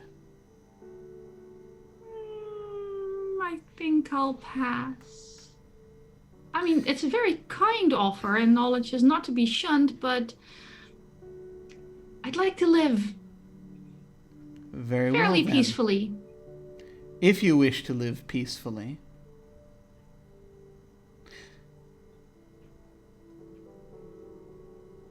Then you will find him, for he has cast himself adrift here.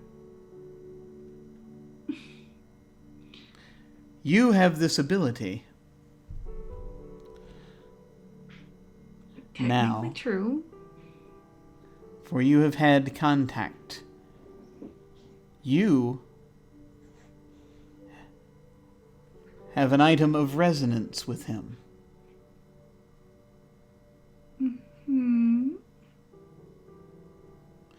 I would have him restored to us.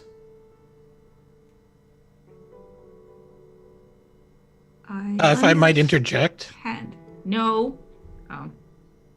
I mean, by all means. Yeah. I will assist in this, provided that you'd be willing to provide a suitable replacement for these antlers in exchange.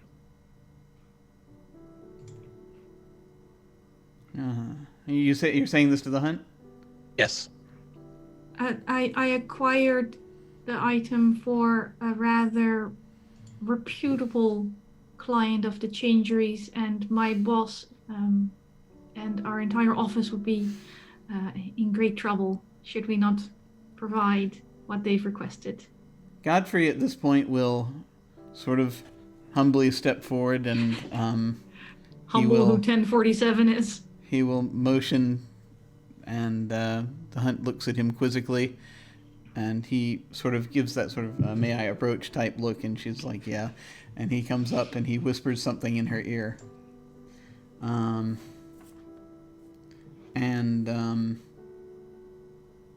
She raises her head.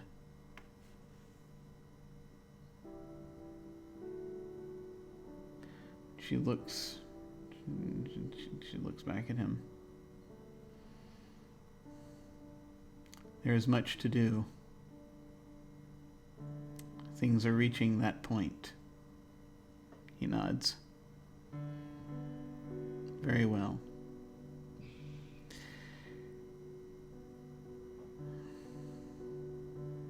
A replacement can be arranged, provided you take up this hunt and acquit yourself well.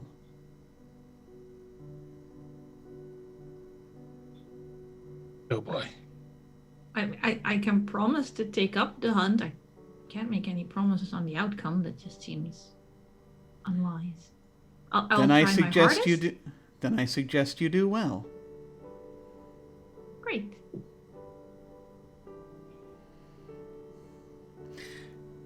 And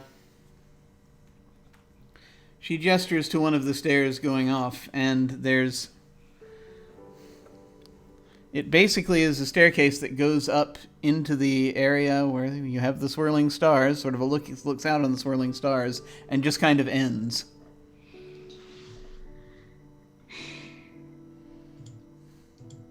Shall we? How do you propose we get around in there? First of all, she is going to take the horns, and she will hand them to Elatris. And she will say, they will guide you.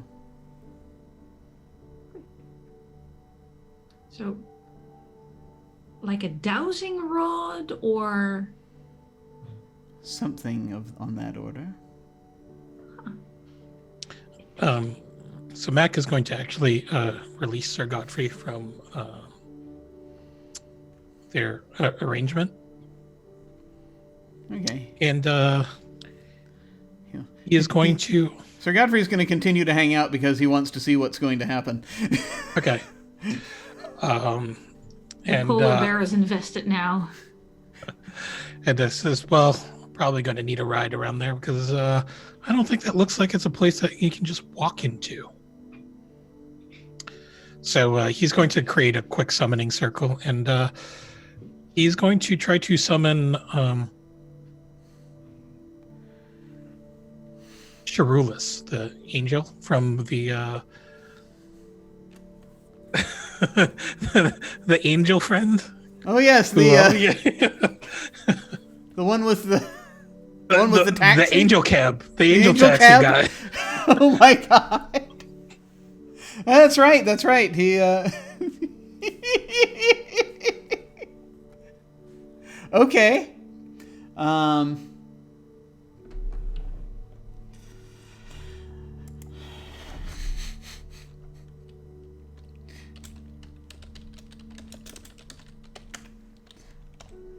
So, yes. Trulis is going to you see actually for a moment there's this flash and then he's flying down and then they're flying down and lands. I've forgotten how I described them before.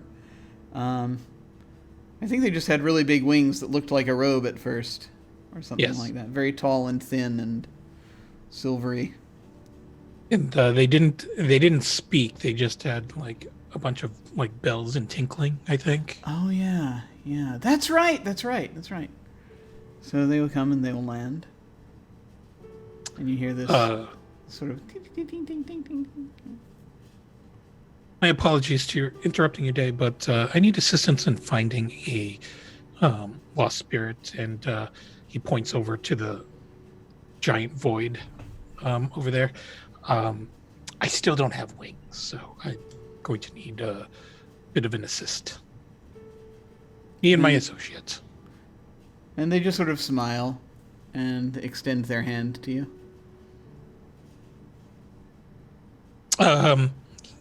This He'll is reach kind out. of the Yeah.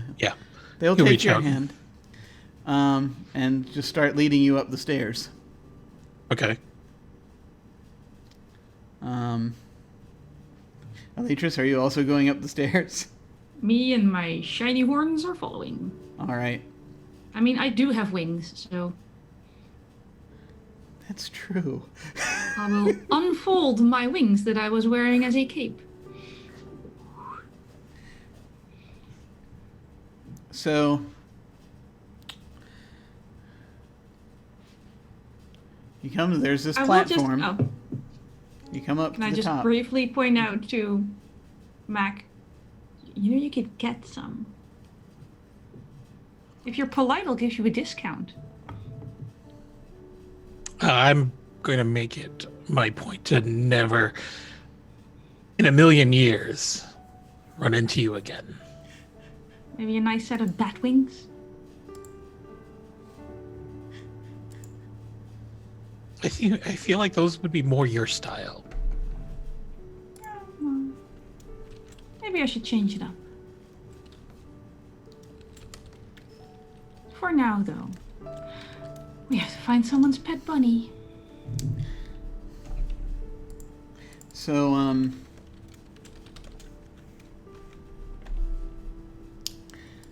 you get to this platform, and basically, you can tell something strange is going on when you get to the top because it's like these. You can feel these different lights on you. You can't see them, but you can feel them. Just multicolored lights. A prism shining around you. And it appears as though the angel is trying to lead you to step off the edge of the platform. Yeah, well, what's the worst that could happen? And Mac will just do so. I'm going to draw one more card now. I was gonna say, I assume my wings will hold. They might. They might. Wow. Or they might not, apparently. Wow. Would you like to know what card I just drew? Probably not. I have to tell you what card I just drew. Do you though? I mean, it's your world. You can just decide not to. I feel as though it's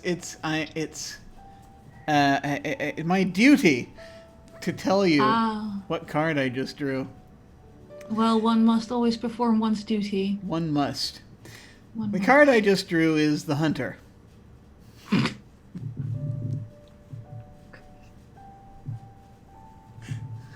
Of course you did. Of course you did.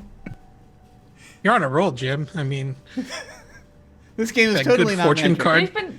They've been very fitting. So the Hunter is the adept of notions. Its meanings are nature, death, conflict, survival, seeking a goal. The Hunter is a lonely soul pursuing prey with dogged tenacity.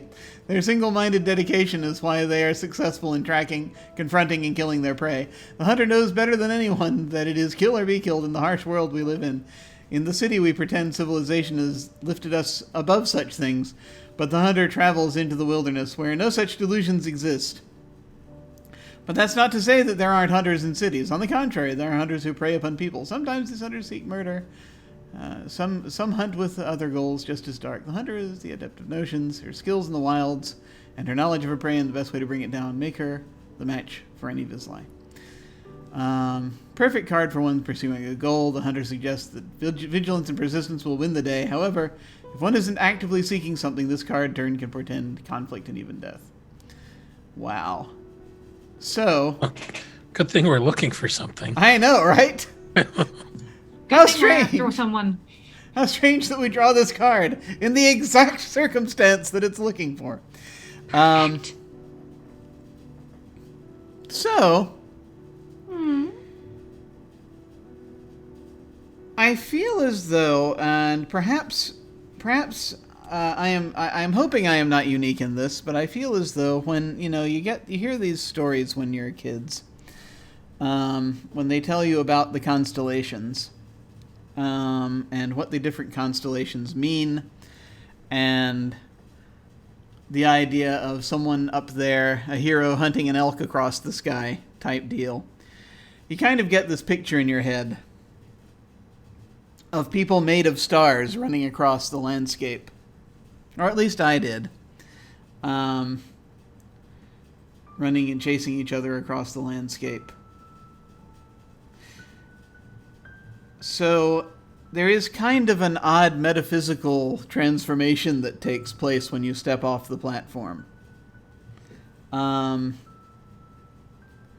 Where you're still you're not different exactly. But it's like you're also being guided into a place where you are compatible with this space. So it's like you're both you and kind of like a mobile constellation at the same time.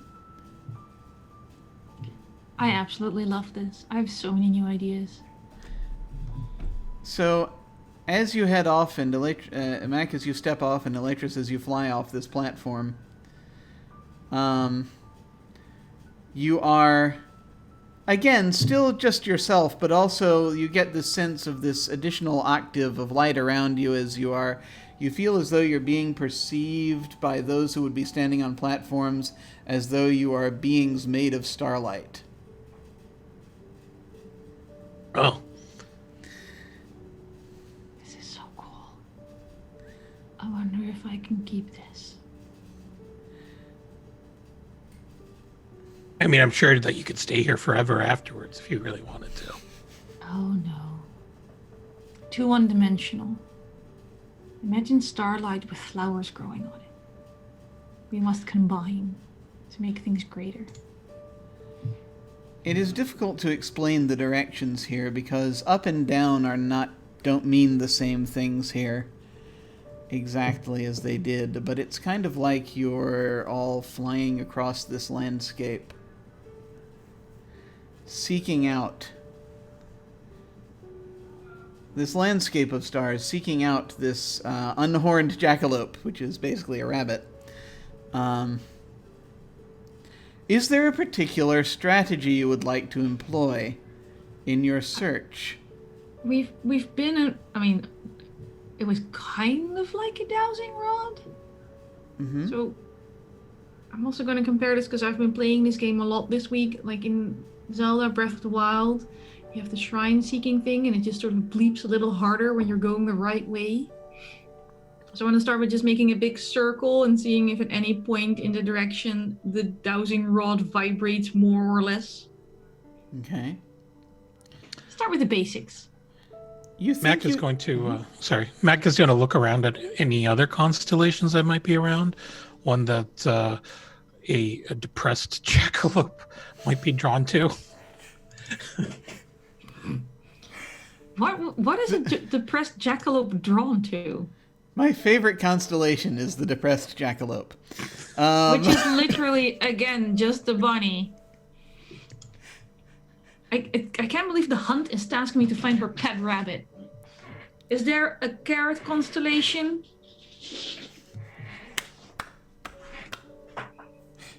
So, Mac, you find yourself looking around at kind of in the direction of a garden. A starry garden. And you get the feeling it might be, it might be somewhere that it would go.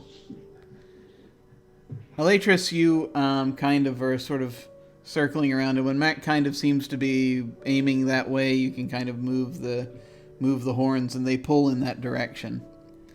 And you're able to more specifically pinpoint. And you all drift. You come upon this garden with its starry fence.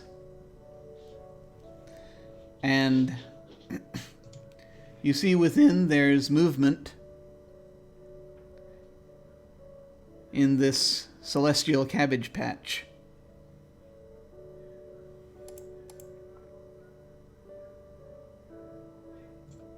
The carrot constellation was a joke, but let's go to the celestial cabbage patch. All right.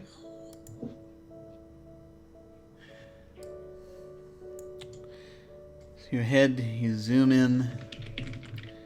The scale is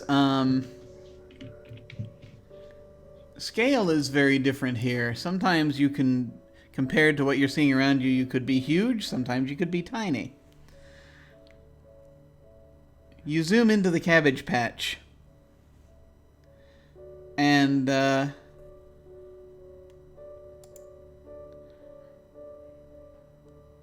you'll see there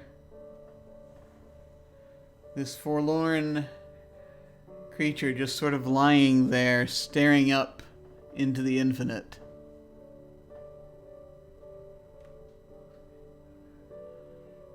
Just lying spread out there. Is it a depressed bunny? It is a depressed rabbit. Yes, it is a depressed bunny. I suppose. I mean, we found him. Yay us. You like fetching people? This is your moment. Thanks. May I have the antlers, please? Why? Well, I'm going to reattach them to the bunny. How presumptuous. But please, by all means. All right. You wouldn't mind just hanging out a bit, Shirless. But, Oh yeah, no, just park your angel. man, you are very miserable today. The angel's waiting outside the cabbage I'm patch. having a very bad day. Oh, I feel for you. But, anyway. I think you do. Oh, Maybe you're going to start understanding sarcasm. Sarcasm is a lowbrow form of humor, but by all means. Yeah, okay. You just hang tight with your Dennis Miller quotient over there. My who and my what? And he's going to approach Tracker. I'm like, hey, buddy. The hunt is looking for you. Oh, good.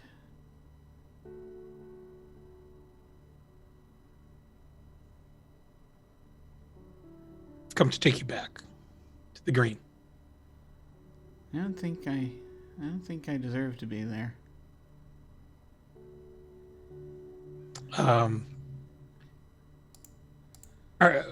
Is it because of the antlers? Because I got your antlers right here.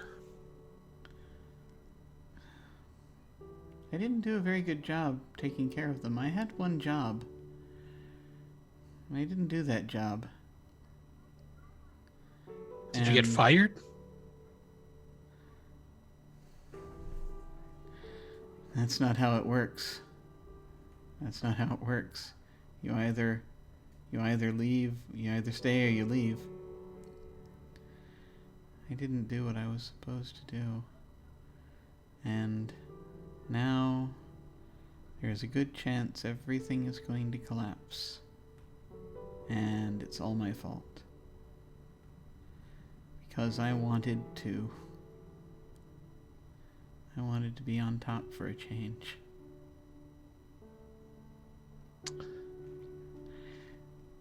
Well, that's kind of a dynamic that I don't quite understand, but listen, I've been charged by the hunt to recover you, return these antlers to you, and I'm sure she has something else to task you with, so really appreciate it if you come with me. She doesn't... Why would... I'm no good. I can't... I'm not going... I'm only going to cause more problems if I go back. She... Can I just... Okay. Tracker, is it? Tracker. Oh, Hi. So... I'm sorry. I can tell you're having a really rough time. I'm sorry, I didn't mean to. I'm sure you didn't. But we're kind of going to need you to pull yourself together now. You know, we're all going to be destroyed and it's my fault. I didn't do my job and it's too late. That's very creepy and ominous. And I'd love to hear more. And you can tell me all about it after you put your horns back on and we go back. Yeah. How do I know that it's... But if I put my horns back on, then I'm going to have to face...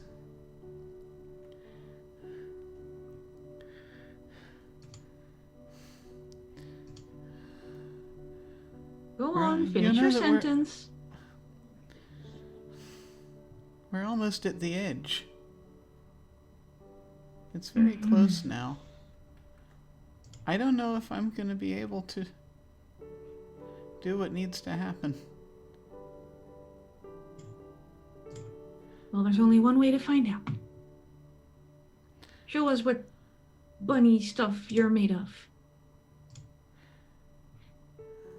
And now I'm going to draw another card. Freaking whiner. Oh my god!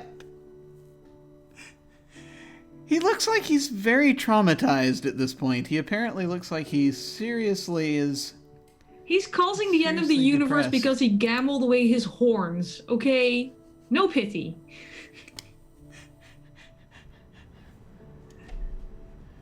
I mentioned Elatris isn't a good person, right? This has been... You did.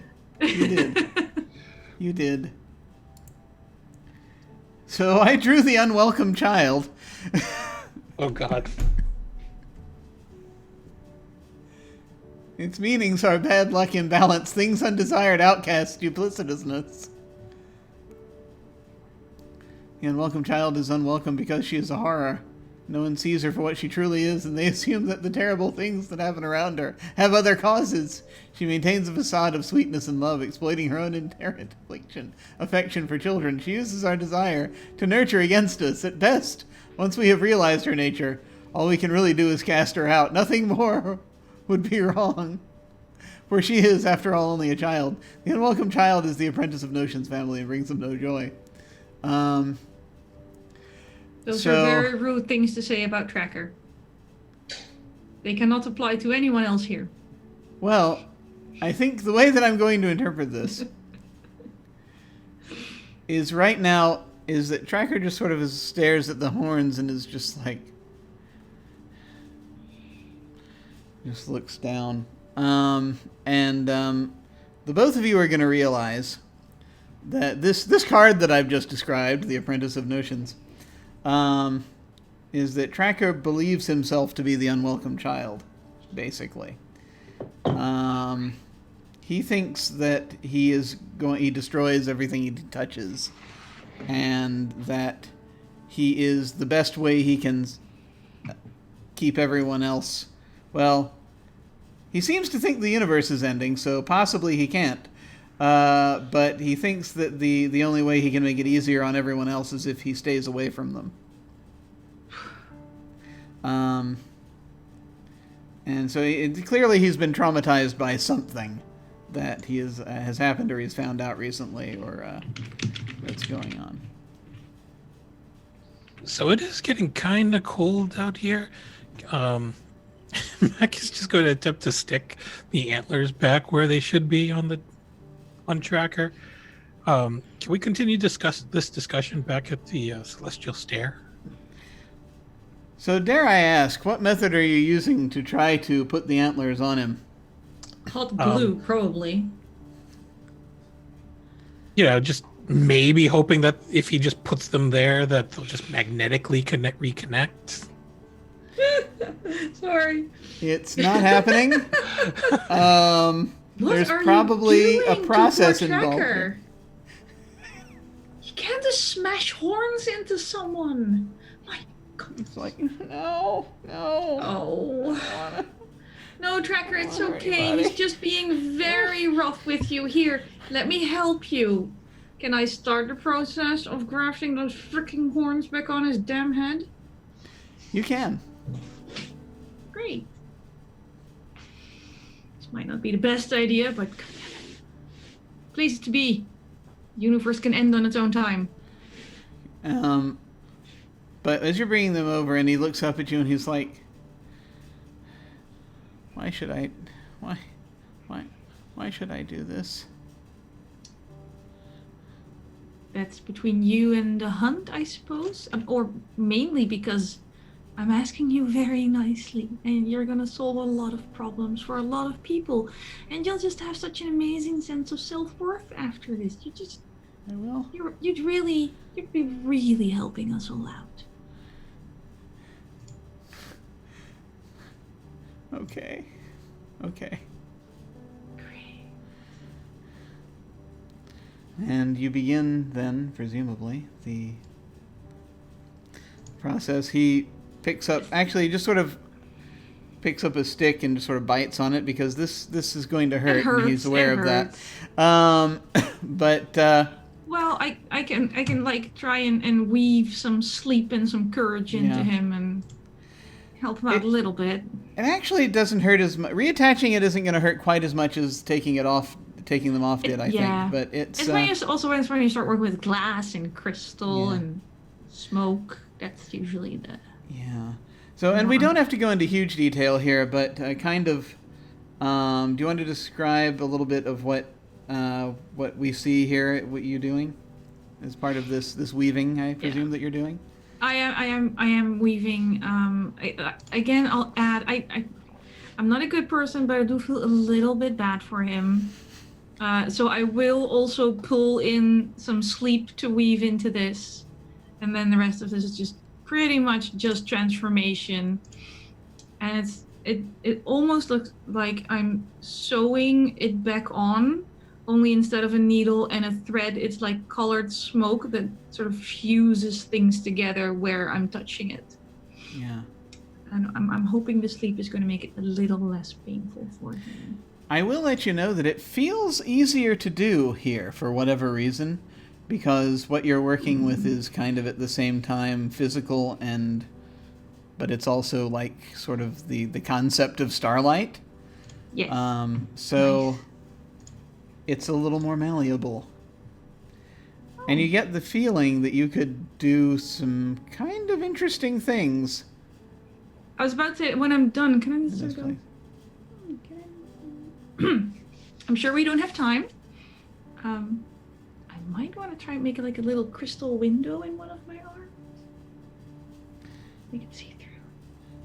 You aren't really prepared with the sort of the entirety of the materials. No, I have nothing, but I'm hoping the starlight will do. But you can try to a little bit. Retain just a little bit. You want to try to retain just a little bit?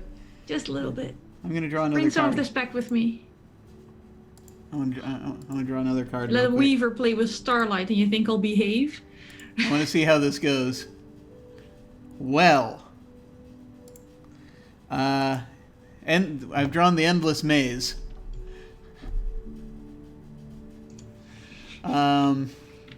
As within, so without, the maze that traps you, slows your journey, forces you to double back, and leads you where you don't want to go. Might be a physical maze, or might be your own indecision, self-criticism, self-doubt. To get where we need to go to do what we need to do, we have to conquer the mazes we find ourselves in.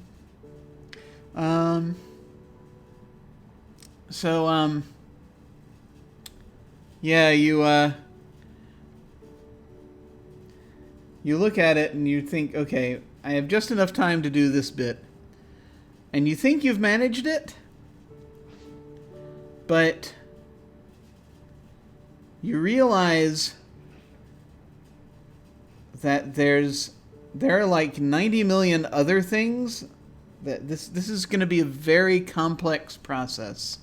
There you see additional layers of complexity behind it. You're not entirely sure what it is that you're fusing into your arm. It's going to take a long time to figure out and study. That's excellent. Again, no reward without risk. Come back and try this. You're going to be... And you get the sense it's like you're not going to be able to leave this alone. This is going to... You come to a point where you're going to be like constantly looking and reshaping and figuring it out, but it's going to take a while. I can live with that. So...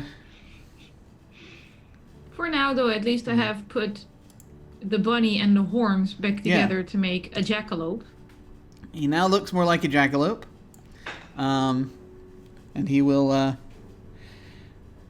And he will sort of dreamily, he's asleep, kind of, but... I'll just sort of hold him half up to Mac and go, yeah. Ta-da! I don't know if I had to pull him out, so just go, ta-da! we have a hat, but that's in a... the hat in question is in we don't have it here. Yeah, is back in a cloakroom in a theater. Where I'm sure it would be very pleased. I think that hat would be very pleased to meet you. That's all I'm going to say. I wasn't aiming for applause. I was sort of handing him over. I don't think he knows how to fly. All right. He's just going to sling up the rabbit over his shoulder. You have like a steed or whatever the hell you want to call your angel pet. So there you go. Friend, actually, but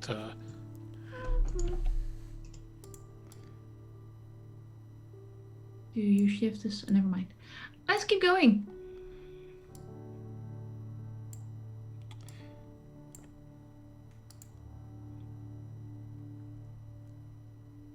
I have no idea how long it takes for the bunny to wake up, by the way. Yeah. All right, Tracker. Let's just get you home. Yeah, the bunny's like kind of half asleep at this point.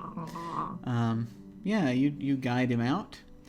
You all turn. You leave the cabbage patch, and the angel will... Celestial cabbage patch. You leave the celestial cabbage patch, and the angel guides you through this starry garden, back out into the landscape of stars. You drift back down to the platform where, once you settled down upon it, you feel the weight of yourselves back again, and the starlight has departed from you. And you are once again there as observers of the stars rather than participants.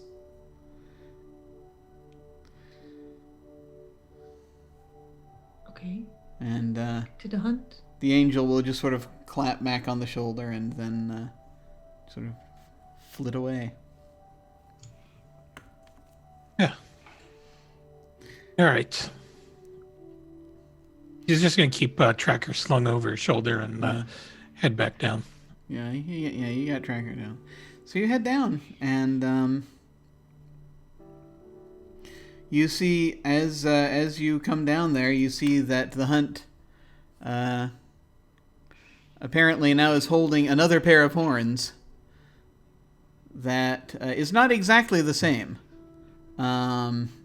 It looks like a different kind of, different type of animal horn, somewhat, but it's close. I'll just bedazzle it or something. Is it ethereal yet earthy? Because that's like that I can work with. Yes, it is. I'm going to ignore the remark about bedazzling anything. Although we can talk about the jacket you're wearing at some point.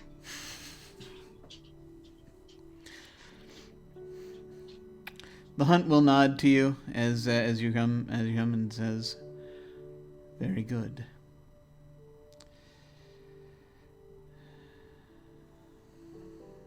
And she will take custody of Tracker and sling him up on the horse.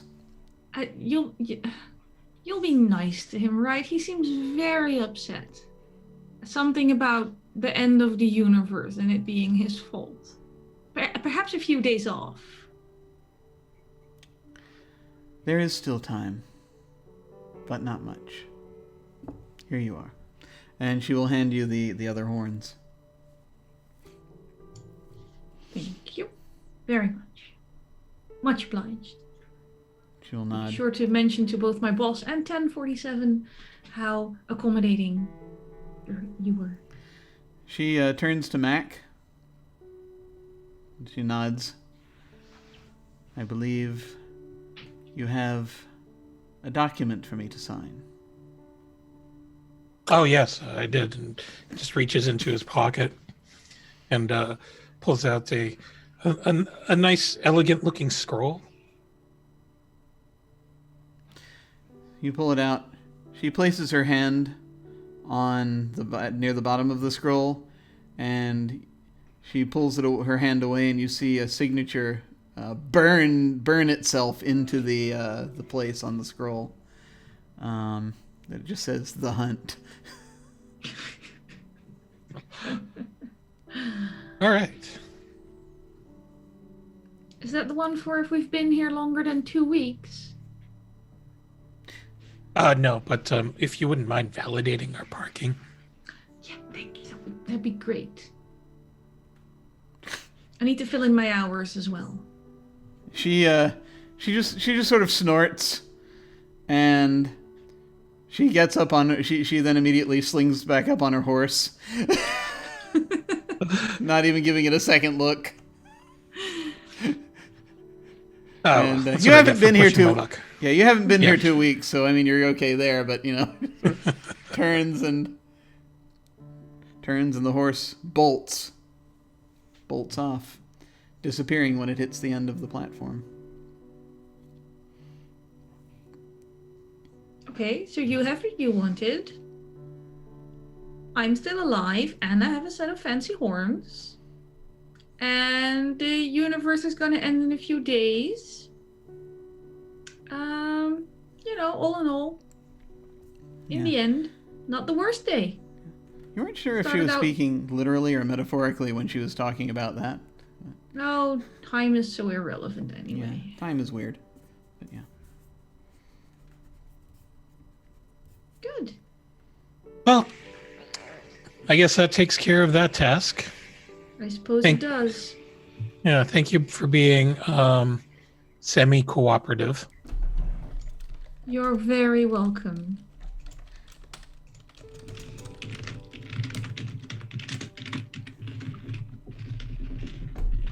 Sorry about the loud typing. Oh, no worries. Fantastic. A herd of starry buffalo is galloping across. Right, so he's just going to pocket the scroll and put his hands in his pockets and then just head on back. I need to be following you quite closely. I honestly wasn't paying much attention on how we got there. I'll need to. Also, you signed in for all of us, so we have to leave together as well. Can't upset the bureaucracy. Oh, so suddenly you care about the bureaucracy. Excuse you, I love the bureaucracy. My paperwork is flawless. Oh, I'm glad that you're really proud of that skill. Thank you. I have a lot of things to be proud of. How about you, Mac? What are you proud of yourself? Don't ask the bear. Do not. What are you proud of, Mac? Yeah, the bear at this point has taken off, but he just sort of he was there when she he went off after the hunt. He just sort of waved and went on. Yeah. I'm proud of the fact that I'm so self-assured. I don't need to tell everyone what I'm proud of. Aww. I should mention that. He probably didn't leave yet. He's probably around. But so you'll kind of pass him when you get to the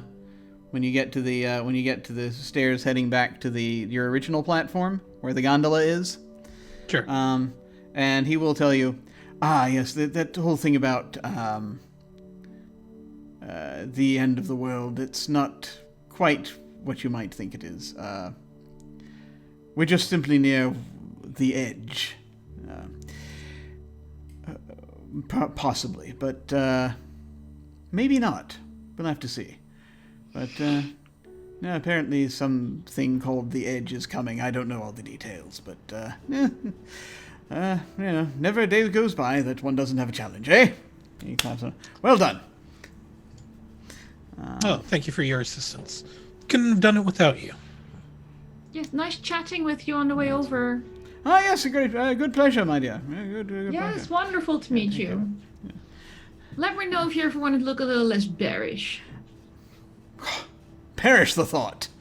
And more bearish? He'll like, I feel I can only fulfill my duty as myself. But your offer is appreciated. And good day, Mac. We shall meet again soon. He turns and he will gallop off on after the hunt.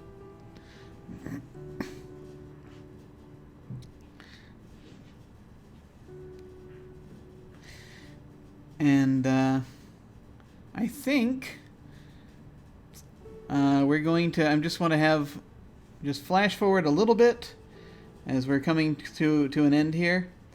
We're going to see two things.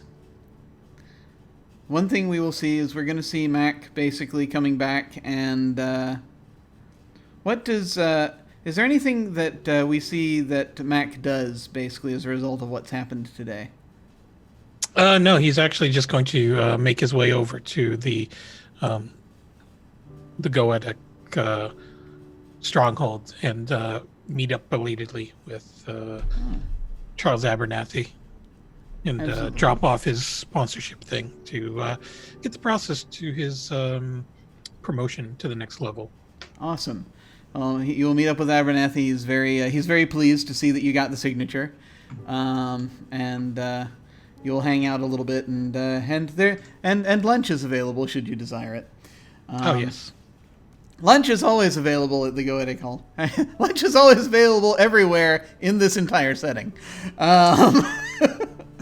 And then we're going to see for just a moment we're going to see Elytris coming back to her place of work. And you'll be informed upon returning that apparently you do have one person waiting for a consultation with you. And when you head in to your office, this person is standing there. It's a tall fellow with dark hair and a beard, sort of a streak of white in his hair. He's wearing a long long coat and a cravat.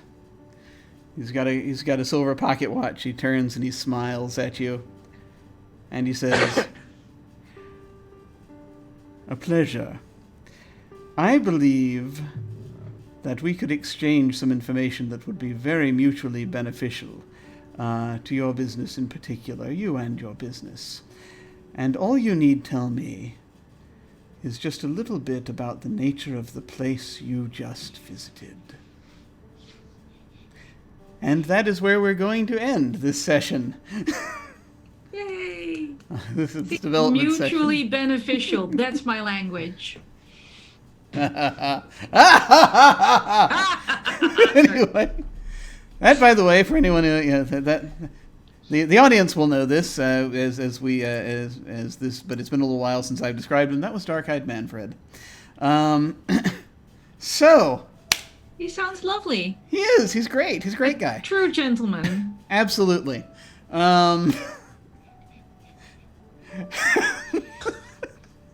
Well, thank you so much for playing. This was a lot of fun.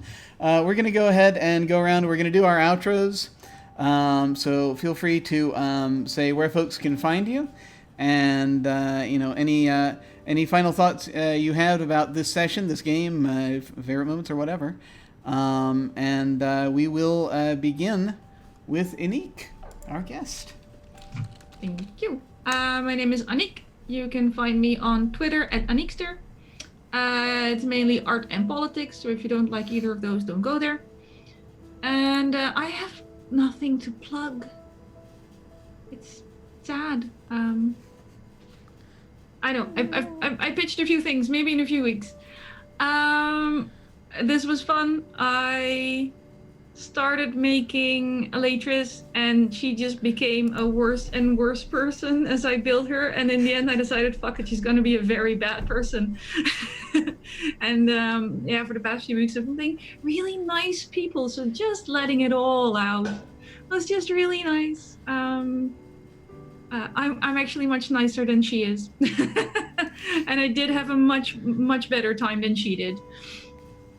And I don't think I can ever get the concept of a celestial cabbage patch out of my head again. That was fun. I have plans for Starlight. Yes. And Mac. Yes. Many plans Yes. Awesome. One of my favorite things was Jim's face, because I did research on mirrors before and he didn't know it. And his face when I told him how many mirrors Elytris has was amazing. So many mirrors. So many mirrors. You don't even know, man. Oh, that was good. I especially if I'm like guesting or one-off, I like at least trying to surprise the DM a little bit. That was good. That was really good. Very cool. Very cool. And just as a note, Elytris continues as a character in the in the continuity, and you can continue to commune with us via the Discord and what have you, as far as these things go. And should you desire to, there may be opportunities in the future to wander back, should you desire to, but we'll have to see when those come up. But thank you again so much for playing with us. I really appreciate it. It was fun. And finally, over to Anino. Hey everyone, my name's Anino. You can find me on Twitter at Anino Gaming. Let's see, you'll see me in about 2 hours back on this channel for Dark Matter, which we will all probably go marching off to our deaths, alien style. So that should be great. I had a great time with this because this character was so adversarial, and It's really funny because Mac's adversary is normally Shaw, but they have a very pleasant friendship in their adversarial list. So this one was just really, really bitter and mean, and I actually liked it. And the fact that you just actually tied that into my character's mortal nemesis just makes it even better. Because now, now one more villain, and I've got a rogues gallery going for Mac. Mac's got to sleep with one eye open, man. I was gonna be okay with you until you broke my mirrors. That was it. I was just doing my part as a Saturnine citizen to break mirrors when I see them. But epilogue for this is that Mac is actually going to go hang out in Shaw's mine for the next couple of nights. Well, it's good to seek the familiar when when one has been dealing with traumatic things.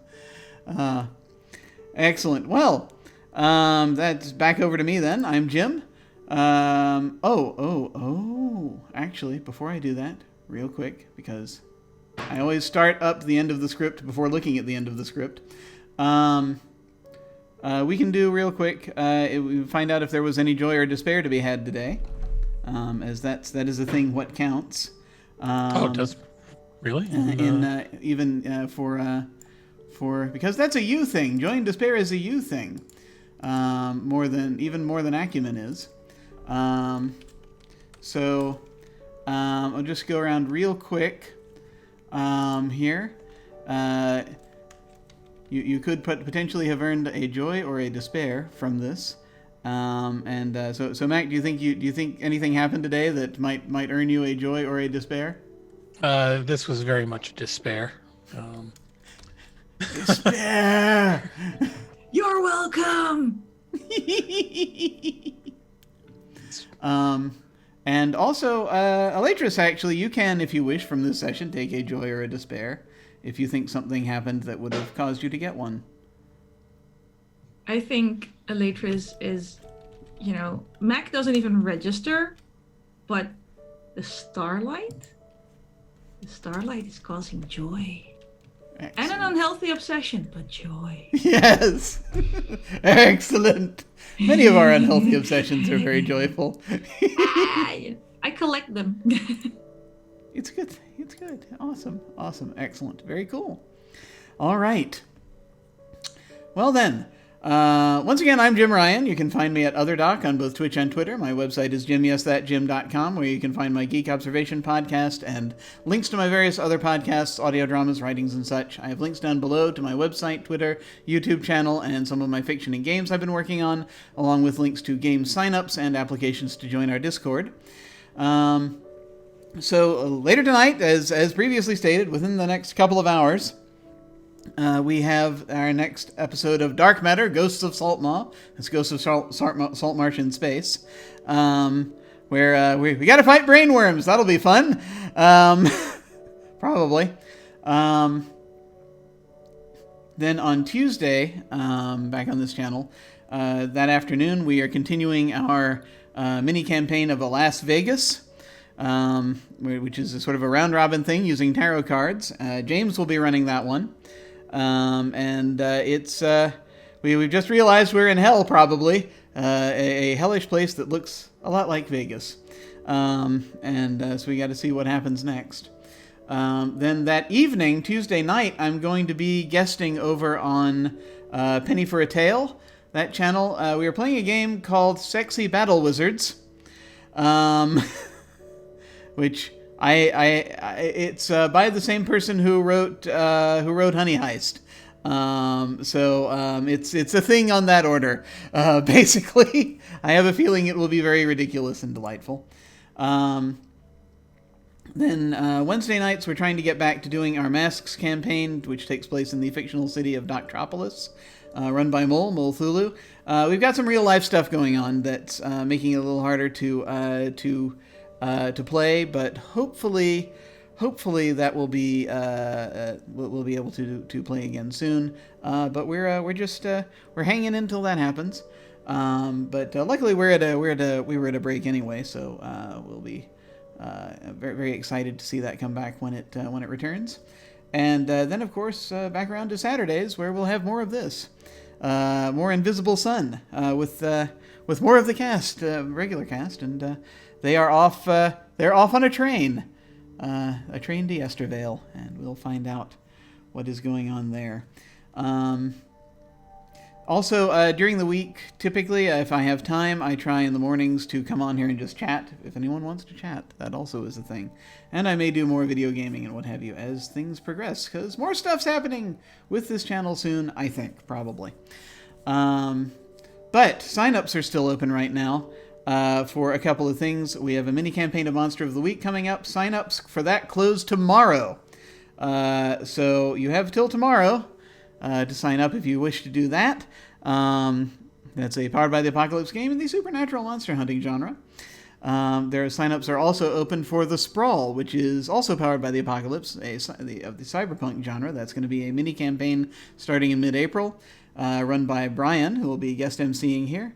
Signups for that end this Wednesday, April 1st. So if you want to sign up for either of those, you can go down below, click on RPG sign up. Or go to jimyesthatjim.com and click on Game Sign Up. And as always, beginners are welcome. So let's see, when we hit the end card, we are going to do a raid of some kind. I think I shall send a raid. What are they doing over on... let's see, there's a charity stream over on Encounter Roleplay happening. We could... I don't think I've rated them very much. Let's go ahead and take a look at that. Apparently they're doing their monthly meat grinder for Doctors Without Borders. So we'll go ahead and send a raid over there. So we're going to go over there and say hi. Feel free to hang on and say hi to them with us if you are so inclined. In the meantime, folks, thank you all very much for watching. Take care. And I will see you all of a sudden. Farewell. Bye.